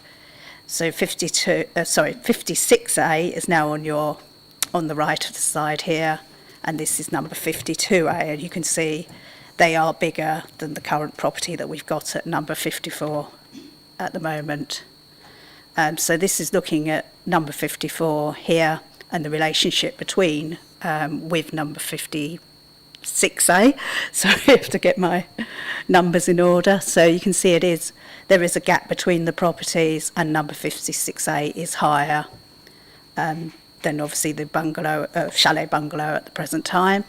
And this is looking at the other neighbours, so number 52A. This is the edge of number 54, so you can see there is an existing gap, and number 52A is quite a large property in comparison to number 54. and this is looking back towards the properties in Eastern Esplanade, and there is the land levels do slope down from Stone Road towards the Eastern Esplanade, so there is a difference in height between the two, but the properties in Eastern Esplanade are some sort of 30 odd metres away from the rear boundaries of the actual house, rear flank walls of properties in Stone Road generally. So this is the existing block plan, so that's number 56A that we just saw, and 52A, and this is the existing chalet bungalow on number 54. So this is a proposed block plan. You will note the garage remains in place, but it becomes a much more sort of rectangular property rather than the sort of squarer form that we had before. So this is the existing front elevation. So this is where we saw the front garage, the two sort of bay windows projecting there. And this becomes the front elevation as proposed. So the garage, as I say, is retained, and we have becomes two-storey, but away from number 56A.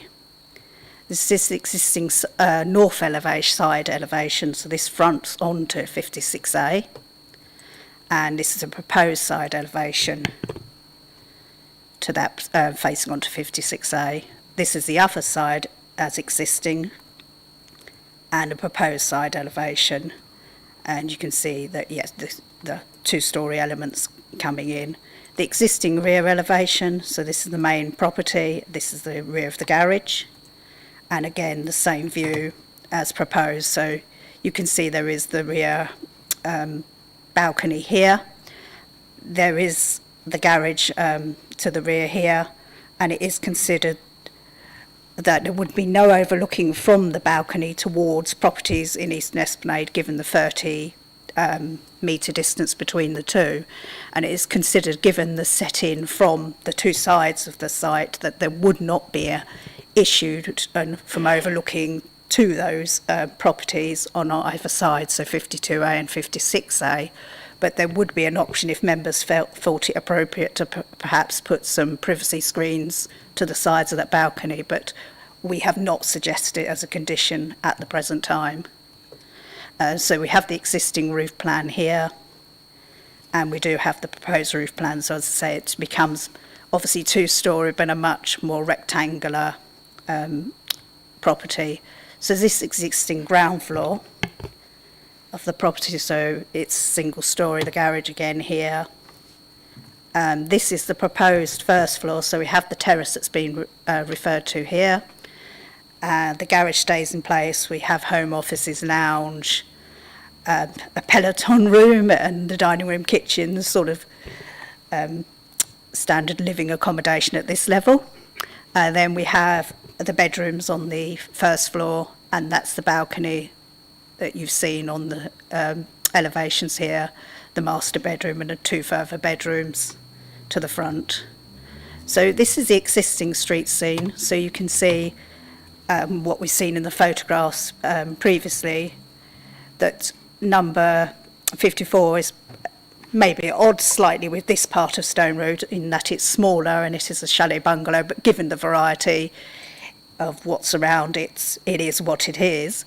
But this is a proposed street scene, so it will become higher than it is, but it actually rises from 6.2 metres in height to the ridge to 7.3 metres, and it is comparable, if not slightly lower, than the houses on either side of it. And the yellow line, you sort of orange yellow line that you can see dotted around, was the height and bulk of the previous extension that members approved in last September, just to give you an idea.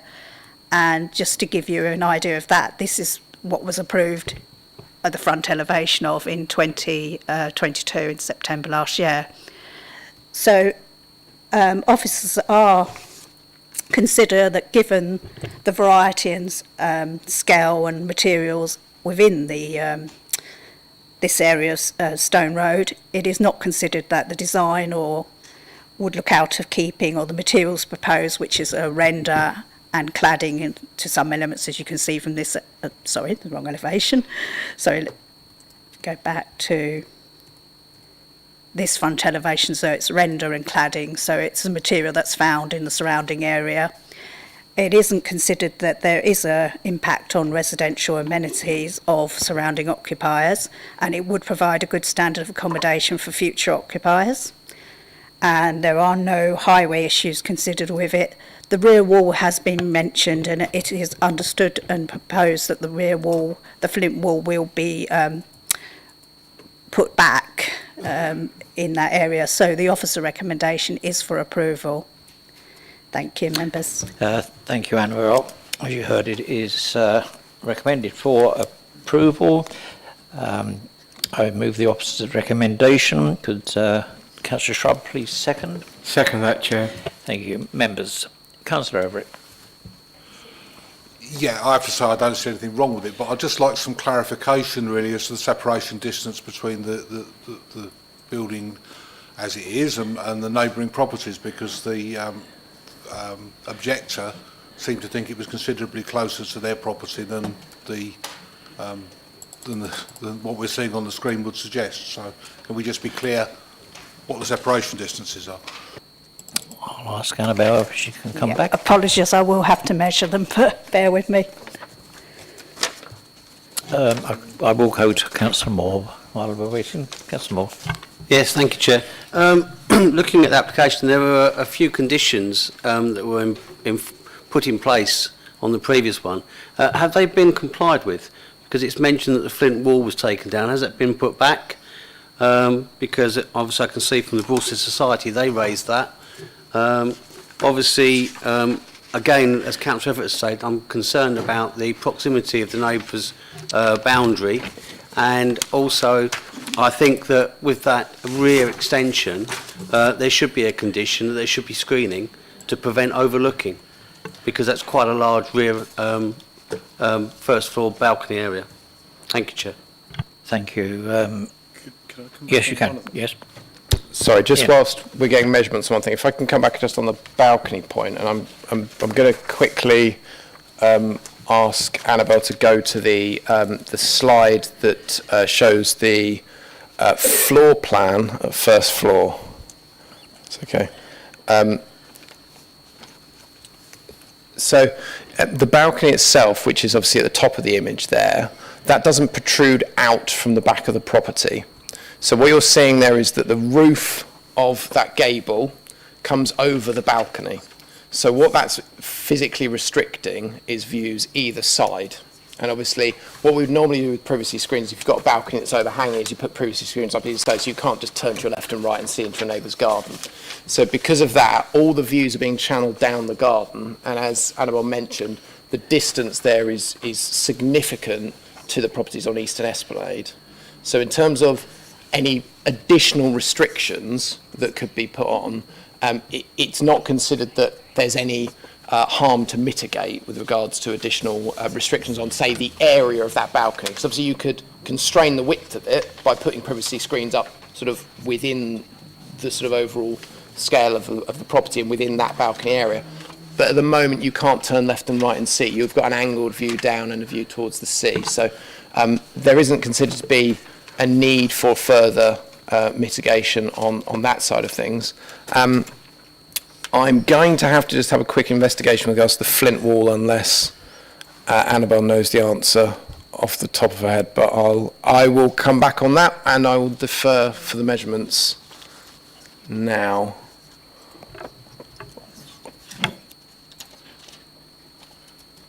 Okay, Annabelle. Sorry, in terms of the measurements to number 56A, its existing is 3.5 metres and the proposed is exactly the same. It doesn't move any closer to number 56A.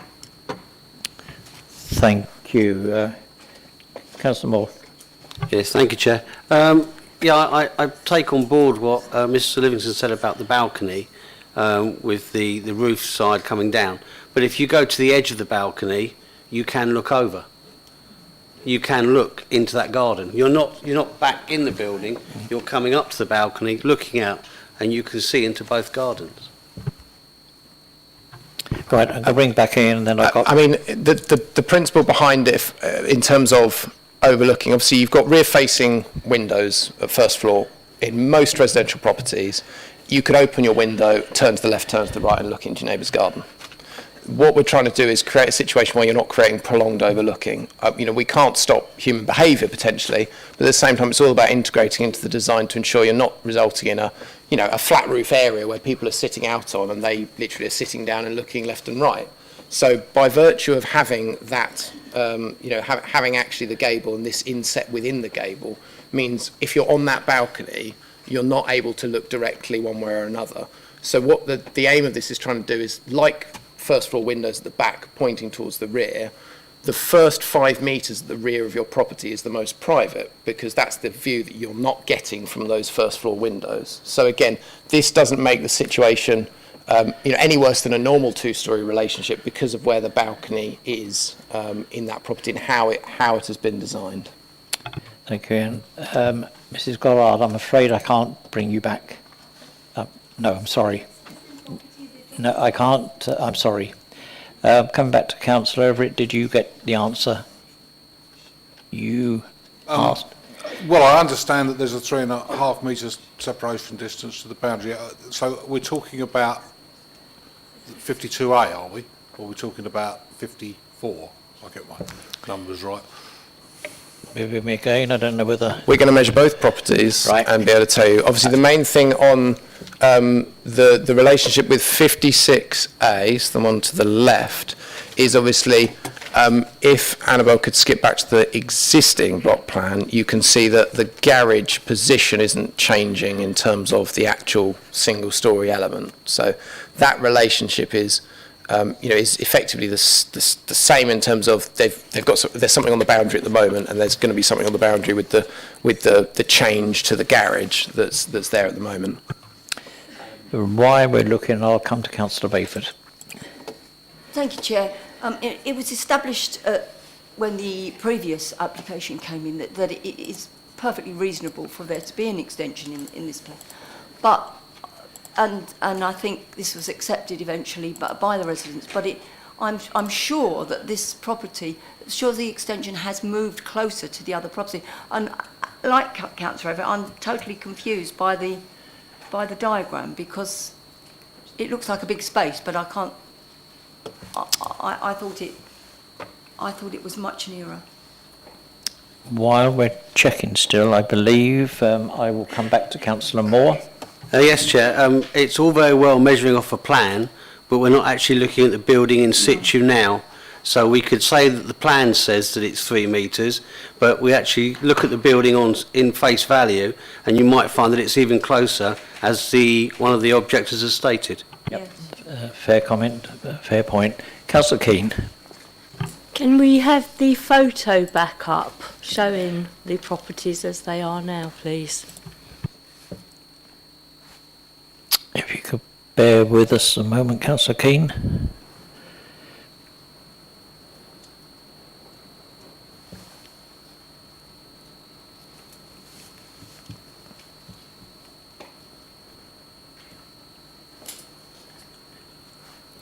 Is that the one you're...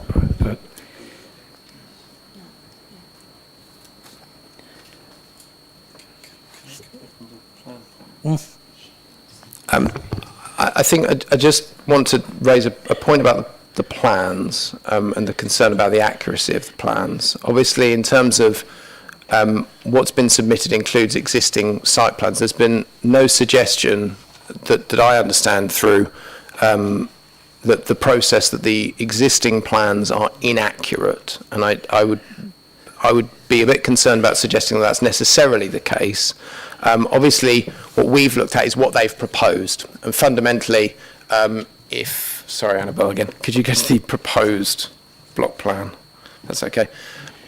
What we've got to look at is the fact that in terms of, if we're just looking at the site plan and effectively the block plan, what you've got there is you have a dwelling that's going to become 2-storey, but that second storey is within the roof. You haven't protruded significantly at all past the rear elevations of the property either side, so you're not causing a sense of enclosure to the habitable room windows which face to the sea. to the east. You've got a separation distance that is clearly visible on that plan between the side of the two properties, and obviously side windows are not treated the same as habitable room windows, which obviously face front and back.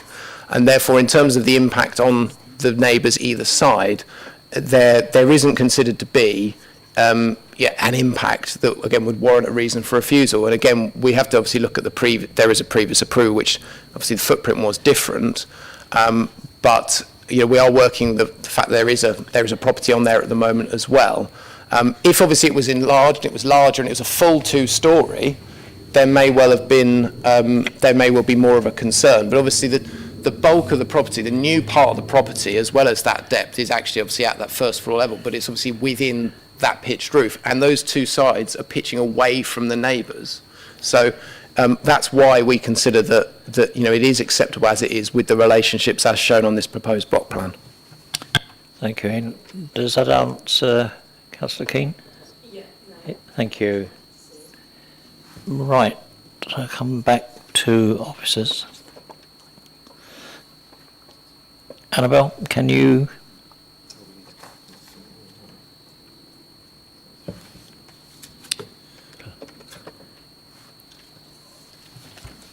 Yeah, just to provide some clarification, we've measured it again, and in both instances, going to number 52A from the existing and proposed, it is 3.6 metres in total to the flank wall, and 1.3 metres between the edge of the house as extended and as existing, 54, to its boundary is 1.3 metres, so a total of 3.6 metres. If you look at this plan here, you see the light grey areas along these flank walls. It does not change. They are the same as these ones. They've altered and infilled different bits and created different openings, but the actual walls do not move. The extensions are to the front and rear, but not to the sides. Thank you for that, Annabelle. Yes, Ian, come back. Sorry, apologies, but it was last time for me to come back, I think. On the concern that's raised, I've just got my head around, is the concern about the flint wall. Obviously, the condition that was put on the original application obviously was for the wall to be retained, and that's still the proposal now, to have that condition, which is condition 4. So just to clarify on that point, that is still the aim, and indeed there's been no suggestion from the applicant, indeed they're fully aware of the conditions, that it's to be removed. Thank you, Ian. Councillor Garner. Well, it's almost as if Mr Livingstone was preempting me, but what I was going to ask. Because my understanding actually is that the flint wall actually isn't there at the moment. That's correct, isn't it? I believe the flint wall has been removed, so it was about making sure that it is replaced. Then it goes back.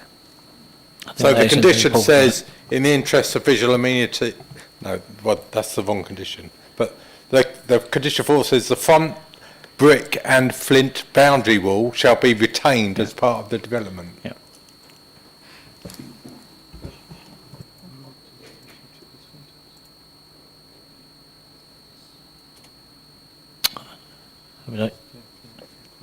Annabelle? It is my understanding, and I'm not the case officer for the application, but I did understand that there was more of a slightly more flint wall there, but I understand the photographs were taken for this application, so the flint wall and brick wall is on the photograph, as you can see, but I don't know if it has subsequently been removed or changed recently. So either the flint wall will be retained, or the flint wall will be reinstated, or enforcement action will be taken. I think, they go along with that. I think tomorrow we'll have a drive over and have a look. Okay, I can't see any other members. Did Councillor? Councillor Boyd want to say anything? 'Cause his hand did go Oh, up. Councillor Wallen. I did have my hand up, but... Councillor Wallen, if I may stop you there, I'm not being rude to you. Up here, it's quite difficult No, with the that's chairs. fine. That's fine. I lowered it anyway. I was just going to make a ghastly suggestion and say, does it warrant a site visit? To look at things I'm going to let Mr Livingston come back on that one because it wouldn't. You won't put a can of worms there. It wouldn't be this committee. Thank you. Also, if I may say, I did see Mrs Gollard's hand going up in debate there, and as I mentioned, I can't allow objectors or people who are approving, come back once it comes to the actual committee. So apologies. Okay, members, I can't see any other. It's down to yourselves. This application is down for approval. Those in favour, please show.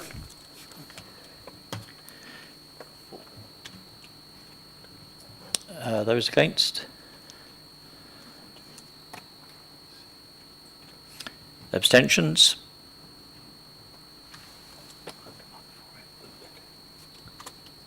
So that's 6 against, 5 in favour, so 6 against. So that has, motion has been lost. So I'm coming back to... Thank you, Chair. I suppose it's for a member to propose a motion. Members. Councillor Bayford. I'd like to suggest a site visit. Yeah. Do you want me to bring...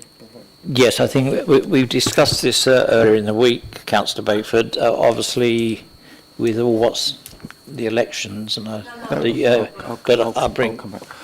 So what we would effectively have to do is defer the application to be a site visit after the next planning committee meeting for the committee at that point, because obviously we may have a new committee and obviously we can't schedule a site visit in before that meeting, and I think due to the fact that we may have new members on planning committee after the election, there will be a period for training of new members before the next planning committee in June, but obviously having a site visit before they've had a planning committee would be tricky, I think. So I think that's probably how we do it. And what we might do is provide, I suppose, an update to those members in that June meeting to say there is a site visit on this particular application and potentially give a very brief presentation at the June committee to then have it come back in the July committee, if that makes sense. Yes. So we need a seconder for that motion. Yes, obviously, if you're quite happy, Councillor Bayford, on that proposal, yeah. I think under the circumstances, it's the only reasonable Yeah, I can understand solution. that. Yeah. I'd like a seconder, please. Councillor Moore, and those in favour, so it'll be a site visit, and you've been given the answers. It's the unknown, isn't it? Which, in favour? No, it's not unanimous, but that's carried. Thank you, members. On your agendas, if you have a printed copy, item 9, which is 85 Salisbury Avenue, has been withdrawn by the applicant, so that is not down to be discussed. So we move on to agenda item 6D, and this is for approval for the Pierhead Shelter at the Harbour in Broadstairs, and speaking in favour is Mr. Christian Miles. Are you there? I'm here. Good evening, everyone. Good evening. I'm Christian Miles, and with Warren Rowe, I'm joint business owner of the Jetty in Broadstairs. Firstly, thank you to Thanet District Council Planning Department for their recommendation for approval. For your information and consideration, the area where we've submitted our plans is quite often subject to vandalism and antisocial behaviour, and also smells of urine, which isn't very nice. It's very poorly maintained and hardly ever used anymore as a shelter, with only 2 old benches remaining there. We've had old fridges and rubbish regularly dumped there, and we've even had a squatter live there in his car for a few months. We've worked with our architect to make the new proposals as visually pleasing as possible, and we've kept the development as authentic within the local area as we could. We've put 6 new benches within our proposal, respecting the shelter that the building is portrayed to offer. Both Warren and myself are passionate about the jetty and making it into a destination, an amazing destination for Broadstairs. Since registering the application, we've received incredible feedback and support from local businesses, local people and our customers. So far, we've invested £500,000 in transforming a basic takeaway into a beautiful bistro, and I know some of you have been there. Subject to approval, we intend to spend a further £500,000 on the development, which will bring a massive boost for tourism and the local economy and create jobs for local people. And finally, and quite importantly, we will be paying Thanet District Council extra rent to be there. Thank you for your time and consideration. Thank you very much. I don't come into the talking, as you gather, with the committee, but can you put the Viking ship motif back up there that was there when I was younger? Thank you. I have heard about that, but yeah, maybe for another time. Right. Emma, to give the report, please. Thank you, Chairman. This is the site at the end of the jetty in Broadstairs, Viking Bay. So the area is in this location here at the end of the jetty, the existing commercial unit, and this area on the right hand side is the shelter. So the proposal is to extend underneath the shelter in the areas you can see outlined in red. So this is the existing building, and then these are some photos of it. So you can see on the right hand side here is the commercial unit that exists, and then the area on the left here is the open shelter. Some more photos, so you can see there's existing bike storage space within it. Again, you can see here, and these are the 2 benches that were just referred to. And again, you could just see another view. So basically, it's just a shelter area. There's limited seating with just those 2 benches within the site. The site does lie within the conservation area, so we need to assess the impact on the conservation area. And again, just views taken from the jetty of different elevations. So you can see Viking Bay in the distance there, and then the existing commercial unit, and then again another view of the unit. So this is from the western elevation, and then long distance view of the building. So the proposal doesn't involve any expansion outside of the area covered by the roof. So it's all underneath the existing roof. So it's all infill underneath. So this area here that you can currently see through, that would be infilled, so you wouldn't be able to see through the building anymore. And then just long distance view. So this is the existing site layout. And then this is a proposed, you can see where the extensions are going. So there's one single story extension in this location here, and then this area here. So this area between the 2 would remain open, so that would still provide the bike storage space and some overhanging shelter space, but otherwise these 2 areas would infill the remainder of the area underneath the roof. So this is the existing south-facing elevation, so the view towards the sea. And this is the proposal with the extension on the right-hand side here. And then this is the existing west-facing, so this is towards the beach area. And this is the extension that you can see here. So in terms of materials, it's all proposed to be vertical and horizontal black cladding and black aluminium framed windows.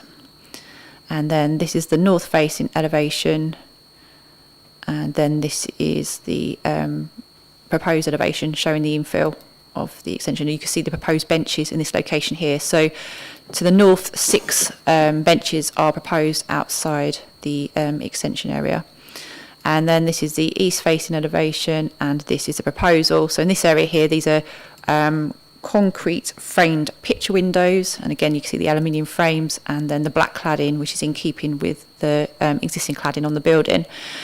This is the existing layout of the building, so you can see there's a commercial kitchen here. This is the seating area, but this area here is the area that's all open at the moment. And then this is the proposal. So the extension to the north here is accommodating a wet fish hatch and an ice cream hatch. And then this area on the right hand side here is expanding the existing commercial business to provide a larger restaurant area. In this location here there would be some toilets provided. And again, you can see the benches to the north of this slide, so 6 benches in this location. On the right-hand side, there are 4 additional benches, and these are actually also sea defence benches that would direct overtopping water away from the extension. So the Environment Agency have been consulted on it, and they're happy that that would not cause any concerns. So, but require the condition that requires the benches to be provided prior to the use commencing. So there's a condition requiring that all of these benches are provided prior to the use commencing. So in terms of actual space at the moment, there's been 2 objections that have come into the application to do with the loss of the space, but as you saw, it is sort of underutilised really. There's only the 2 existing benches within that space. The fact that they're looking to re-provide benches and provide additional benches and also provide additional facilities such as the toilet and the expansion of the business. It is supported in principle. The area is covered by policy SP12 of the Thanet local plan, which supports proposals that maintain and enhance the role and character of Broadstairs, supports opportunities to enhance the use and attractiveness of the promenade, seafront and beach, and supports small-scale leisure and tourism uses. So this would be fully supported by the policy. In terms of the impact on the conservation area, the fact it's not expanding beyond the existing footprint of or the roof area of the building means there's not considered to be any significant impact on the conservation area. So it's all infield underneath the existing building. So the impact on long-distance views is considered acceptable. So yes, it's supported in principle. There's no concerns in regards to neighbouring living conditions because it's so far from any neighbours, and so it is recommended for approval. Thank you. Thank you, Emma. I recommend, obviously, the officer's recommendation, which is to approve. Could Councillor Shrupp please second? I'll second that, Chair. Thank you. Members. Councillor Bayford. Thank you, Chair. Totally in support of this application. I think the area is not put to good use at the moment. The restaurant is excellent. I think it will be completed to a very high standard. There's no potential harm to residents because of its location. Excellent for tourism, so I'm totally in support of this application. Thank you. Thank you. Councillor Everett. I agree with Councillor Bayford.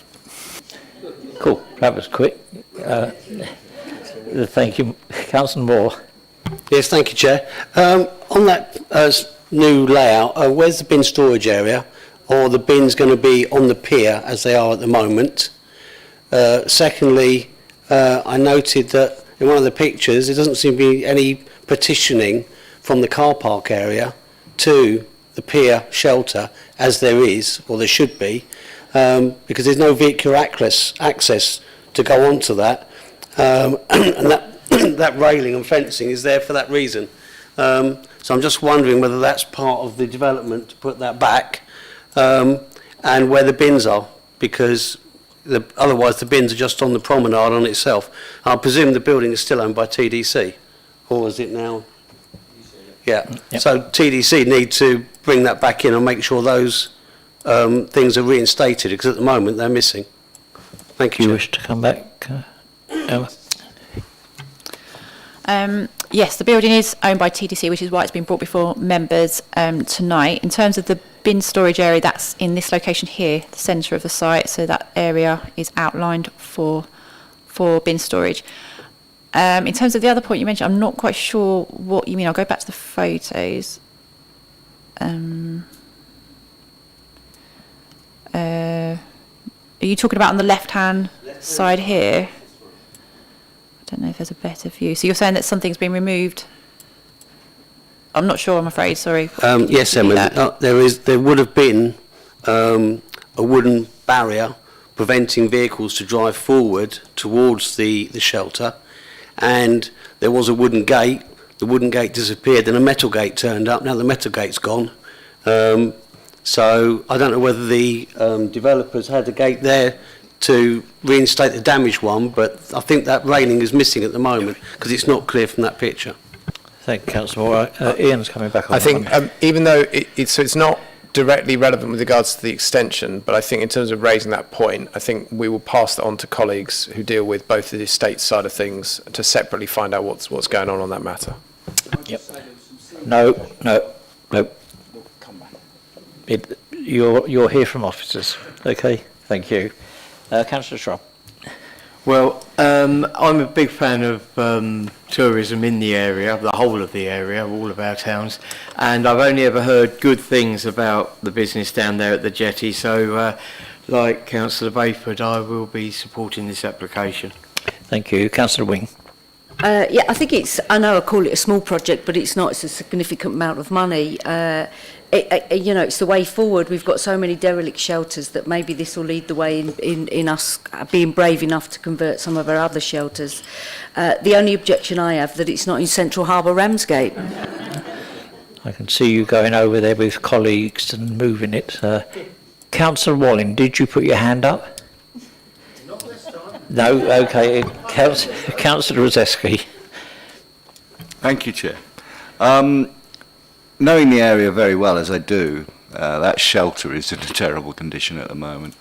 I think any work that's done down there will be a massive improvement.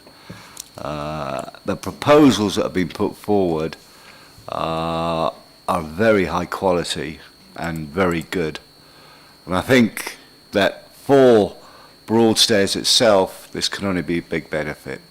So I will be supporting this application. Thank you, members. I can't see anybody else. Shout at me if I can't. No, okay, I'm going to put this to you. Those in favour of this application, please show. I don't think I need anybody against. Is there anybody against? That is unanimous. Thank you, members, and good luck. Thank you. Right, agenda item 6G, which is Upton Vale Road in Broadstairs. Speaking against this application is Mr. David Bryan. Mr. Bryan, you there? Good evening. You have 3 minutes. Thank you. Dear committee members, ladies and gentlemen, thank you for the opportunity to speak in opposition to this application. I did underestimate the size of the room, but I do have here a picture. It's a photograph of 3 proud-looking Edwardian ladies dressed in all their finery, sitting outside the front door of Little Upton, circa 1900. A view which is now partially blocked by a monstrosity of an unauthorised outbuilding built by the current owner, which incidentally is one of 6 unauthorised buildings built recently within the curtilage. This unauthorised building not only detracts from the once lovely view of this Grade 2 listed building with its curvilinear gable, it spoils the entire look of the once grand farm setting. It does nothing to enhance, protect or preserve the characterful presence of this once proudly owned listed property. This construction only serves the benefit of the current custodian, but as a result, the sheer imposing size and its position now overshadows the listed building of architectural and historic interest. I therefore hope the committee comes to the only plausible conclusion, which is to review this application. And should this application be granted, we fear that further obtrusive and unauthorised outbuildings and building work will follow. And finally, I know this isn't a reason for refusal, but I'm extremely disappointed in the amount of vegetation, hedgerow and trees which have been removed along the inner flint wall, which used to house bats, which could be seen flying between an ancient oak tree, which has a TPO upon it, and now removed trees, but no longer. Thank you. Thank you very much. Now going to hand over to our officer, which I believe is Emma. Annabelle. It's that time of night, I think. Annabelle. Okay, thank you, Chair. So yes, this is Little Upton, and it has been mentioned. It's listed. It's a listed property. It's Grade 2 listed. The application relates to this hatched building here, which is a retrospective application. So it is in place, and we'll be able to look at some photographs of it. And it's an outbuilding that did replace an existing outbuilding, which was different in character. It was more of a shed-like outbuilding with a felt roof. So we'll have a look at this building that's currently there. So this is the picture of the outbuilding. You can see a Grade 2 listed Little Upton there, and this is the existing outbuilding that's in place and which members are considering tonight. So again, some pictures of it so we can see the listed building, and this is the outbuilding and the flint wall that's been mentioned.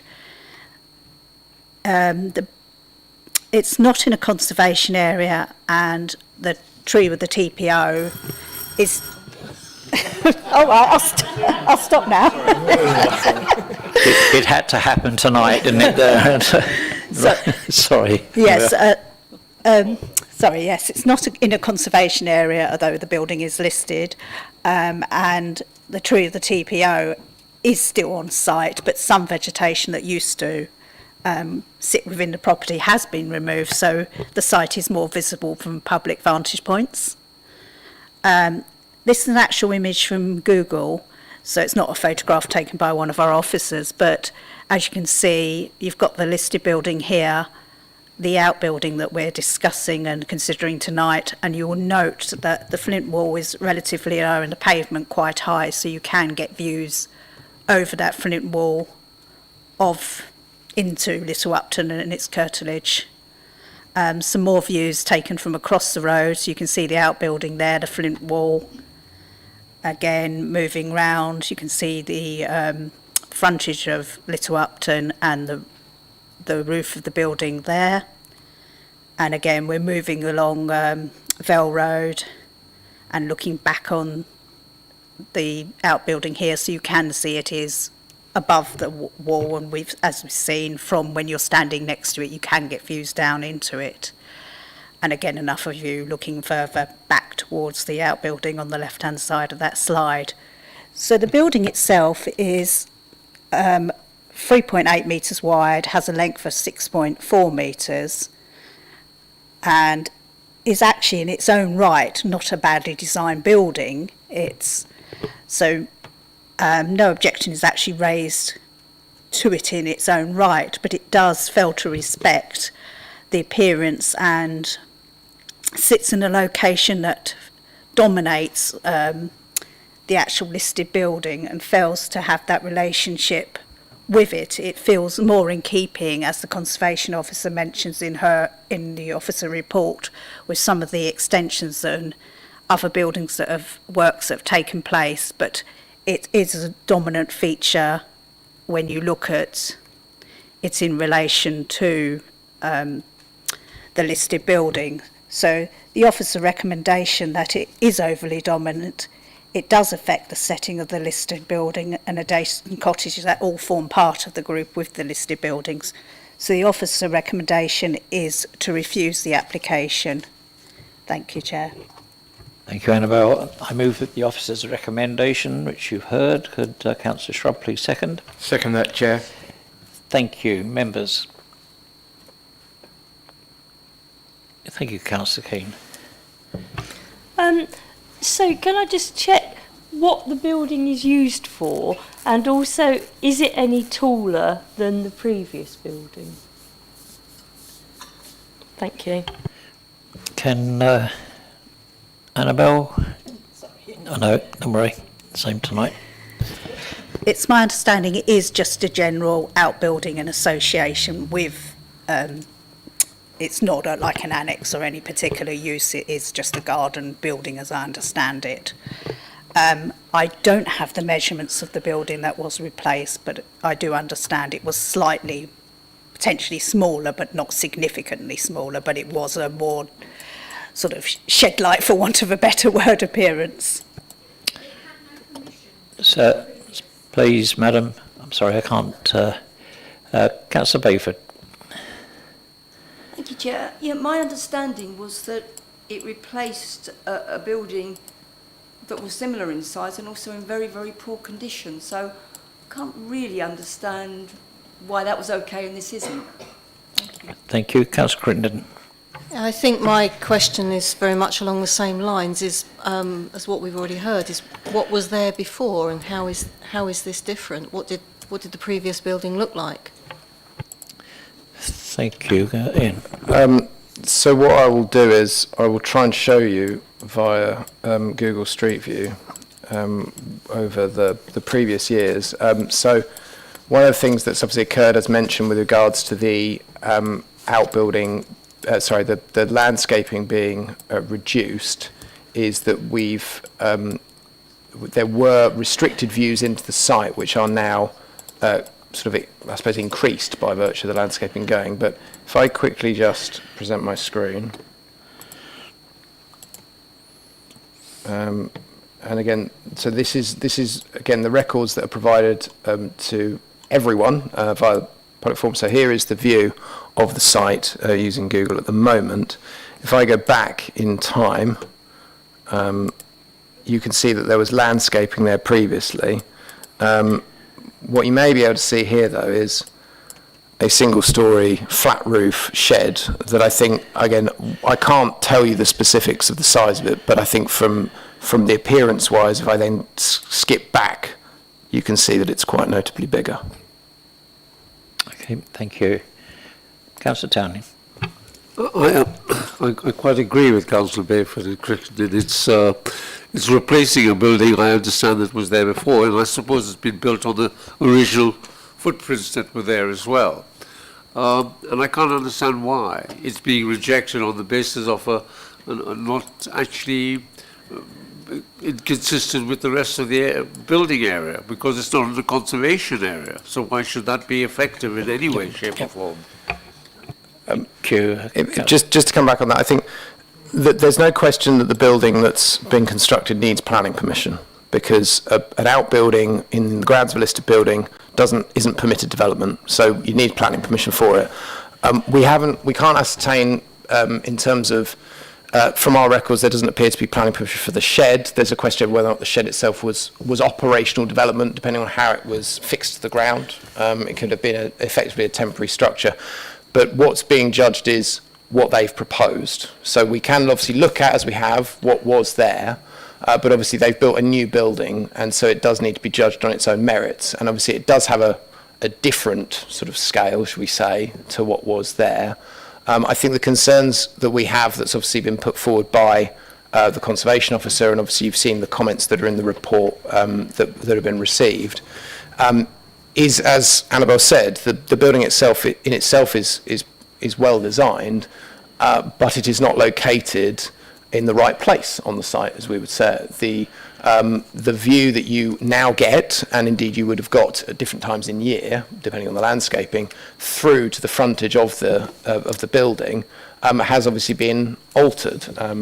And obviously, what now you can see that the elevation with the effectively the bay window. If I go back, you can see the bay with the flint work on the right-hand side there, which obviously, and in terms of the view, is obscured by virtue of this development.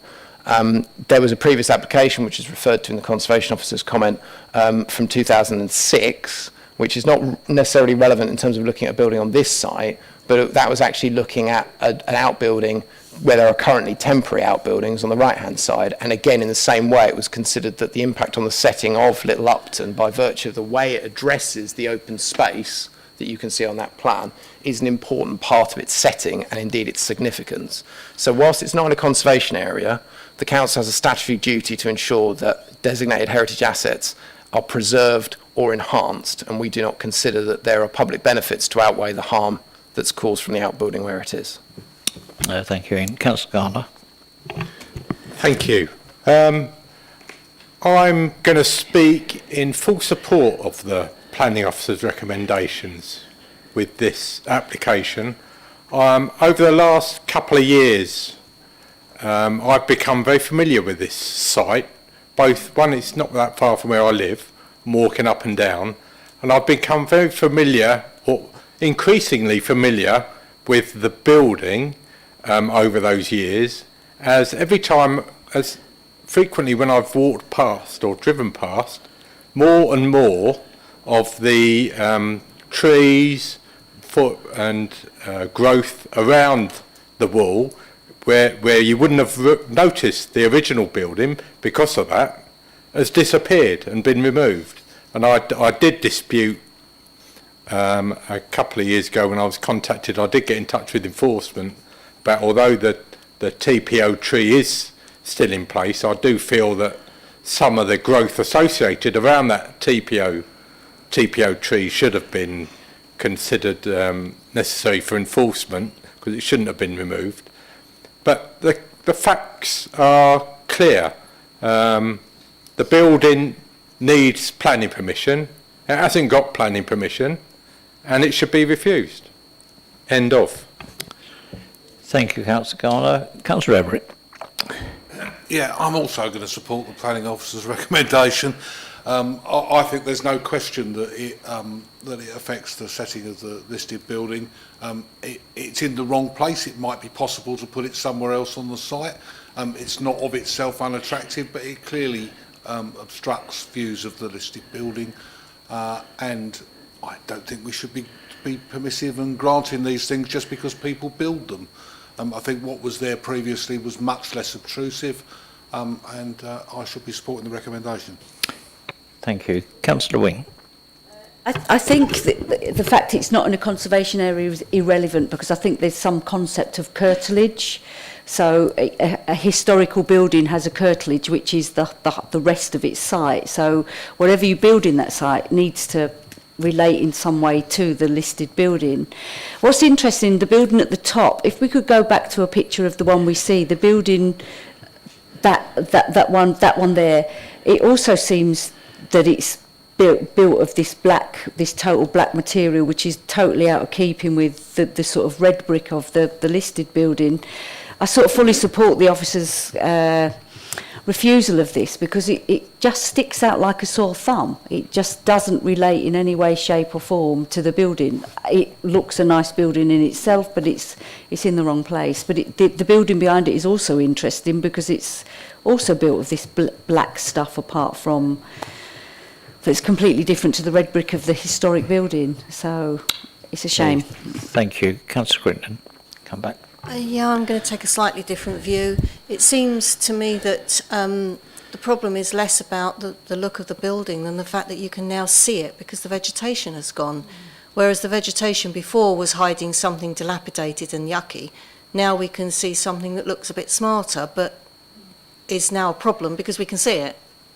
So I'm struggling with the officer's recommendation. Thank you. Any other members wish to? Councillor Wright. I will be supporting the officer's recommendation, partly because it sends a message out to people who just think they can build anything, and I think we need to.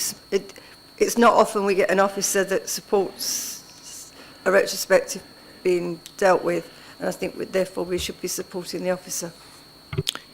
Thank you. I can't again see any other hands, so I'm going to put this to you, to you members, which is the officer's recommendation is for refusal. Those in favour of that? Those against?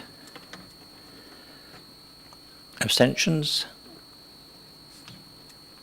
Right, the officer's recommendation has been carried for refusal. Don't need anything else, do you? No. Nope. Thank you for that, members. That concludes public speaking for this meeting. I'm going to hand over to Stephen now to read out the two items which are on your agenda, which incidentally they're on there because they are Thanet District Council properties. So, Stephen, and if you wish to speak about them, please shout at me. Thank you. Thank you, Chair. AO5, Public Conveniences, Stone Pier, Bargate, and AO6, Nevercourt, Touring Park, Nevercourt Hill, Ramsgate. That's it. No, I can't see anybody wishing to speak. Thank you. So therefore, members, can I have a proposal to move that the applications that have not been reserved be determined by in accordance with the officer's recommendation? Could I have a proposer? Several hands going up. Councillor Bayford. Okay. Do I have a seconder? Councillor Shrub. Councillor Bright. Members agree? Thank you, members. That concludes... Before you go, could we have a quick word? I'm going to have a quick word as well for Okay, you Councillor first. Shrub. Yeah, all right. It will be brief. I think you know, most of you anyway, I've been around in this place for the last 20 years. Call me what you like. I think it's right that I say just a couple of words of thanks to people, especially on planning. I've enjoyed planning. I think it's a very difficult one for you. I know as a chair you don't get too involved, and sometimes you can, but then you're in trouble. So I know committee has changed in the 4 years I've been chair. I'd like to thank you. You know, you put up with me. I think we work well together. And also with the officers. I'm going to get my Kleenex out. But yes, it's going to be strange. I've been on most committees in this council, and I have to say I've enjoyed it. I've enjoyed the people, whoever they are, and I think most people know that from me. And I'm not going to be political at all. I never have been. But I wish all of you well in the elections coming up if you're standing. As you gather, I'm not. But I don't want to say goodbye because I'm sure we will see each other somewhere. I'd like to think that we can always say hello. Sorry. So again, it's going to be strange, but again, thank you for helping me. Would you permit me? If you wish, I know. That's it. I've finished the chairman. I can say what I like now. So I obviously want to say thank you to the chair, who's been very supportive of officers throughout the last 4 years. Yeah. And also thank you to all of you, because planning committee is, as I said, for those that attended various training sessions over the time, it is really difficult. It is really difficult for members on planning committee, and every decision is difficult. Every decision affects lives, and I think whilst of course you haven't agreed with us in every instance, I think it's been always in good candour. It's been a healthy debate, and you have made developments better when changing certain things. So I think it's or as the chair said, for those that are standing, all the best, and if you are standing, I hope to see you back for planning committee in June with that site visit that you've voted on. Thank you, Ian. That's it. Yeah. All right. Thank you very much. I have left a little cap up here, which thank you, members, and take care going home. Good night.